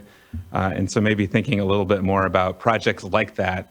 What makes the most sense in terms of monitoring, in terms of BMPs, in terms of risk criteria, and how those might fit within this permit, all with the intent of protecting water quality and streamlining and expediting this process so that the utilities can do the important work that they need to. So just no answers today, but just area of interest as we go forward. And then one, question that we heard from CMUA, Ms. Lee mentioned groundwater connections. And so I was wondering if staff, I wasn't aware of that. So I was wondering if staff could just elaborate, or if they understand what that, the groundwater risk piece of this permit would include. Yeah, we heard that from CMUA when we met with them last week, I think it was. I'm not quite sure where the connection is. That's something that we definitely want to make sure we explore with them. It's not our intention to be focused on groundwater here, so that's something we want to work out with them. One other thing that I'll mention with regards to the utility poles, we got a preview of this presentation last week. One of the things that we heard from our administrative draft was concern over isolated utility poles. And we agreed at the time that that's really not what staff thought was the thing to propose to the board. So that's an area we definitely want to look into the utility companies with, because if we're still pulling those in, there's something that we need to adjust. And so, that's something we definitely want to look closer into. Really appreciate that. Thank you. That's all I had. Thank you, Board Member Firestone. Anything you'd like to contribute? Okay, thank you.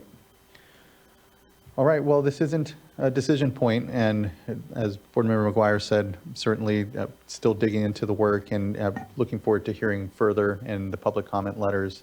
We'll leave it to folks. I think you heard somewhat of a majority here willing to open up public comment period for an additional 2 weeks, but just appreciate the good work I know that's gone on to this order so far. And without anything further, we can wrap up this discussion then. Appreciate it. And again, thanks for the good work. All right, that brings us to the end of item number 6. We are now on our last item number 7, which is board member reports. Look to my fellow board colleagues if anyone has reports they'd like to report out. Not have a report. Thank you, board member. I will quickly say, last week, I had the pleasure of joining the California Water Data Summit down in San Diego, provided a keynote, and then also was on a panel around data-driven conservation and our recently adopted conservation policy. So it was good to be able to connect with folks. Really, it continues to be a lot of excitement and energy around the advances in data analysis, both at the water utility level and certainly here at the state level, as it's been, as I highlighted, just a critical part of the work that we're doing here at the State Water Board, whether it's the Safe and Affordable Fund and our focus on, and the SAFER program and our focus on access to drinking water, or administration of water rights, or discussions around protection of water quality. All of it is data heavy and is central to us being better decision makers in these complex and uncertain times. So it was a nice moment. I appreciated the invite and ability to get down and connect with folks and hear all the good, exciting work that's happening at the local level. And that's the only report I have. Okay. Well, it had been several board meetings since I had really a board member report to share, and I was so excited to bring it to you to share today, which was that I went and I was spoke at the Environmental Measurement Symposium on August 9th, but ELAP stole my thunder, and they shared that during their presentation earlier. But I will say that it was truly, I think, it was a lot of what we heard today during the item on the update. It was very well attended. There was a lot of energy, enthusiasm in the room that I picked up on, and it was about building on the good work of the regulations, implementing, and moving forward. So it was encouraging to see, and a good chat, I think, with the group there. That's all I have. Fantastic. Thank you for doing that. And yeah, it is exciting to see just the momentum in the community out there, even with challenges we know that are out there. So thank you. Board Member Firestone, anything to share? No report today. Thank you kindly. All right, that wraps up item number 7 and brings us to the end of our numbered items on our agenda. We will go into closed session, not on Title VI, but we will on sites and Delta Conveyance Project. Let's give ourselves a 45-minute lunch, if that sounds okay. And so we can convene back in closed session at 1:15 up in room 2510. Board Member Firestone, and I know the Vice Chair wasn't able to join on the Zoom platform with us, but Vice Chair, if you're listening in, there should be a link there for closed session for you to join virtually. Anything I'm missing, Mr. Wiles, to close out with? Okay, well, again, we'll transition to closed session. Someone will close us out. And then otherwise, our next board meeting is September 17th, because our next board meeting, our first board meeting of September, we don't have enough of an agenda to have, so we'll be canceling that. So we'll see you all here next time on September 17th, almost a month out from now. Hope everyone is well until then. And again, we'll be in closed session and someone will close out thereafter. Thanks everyone for the great discussion and items today.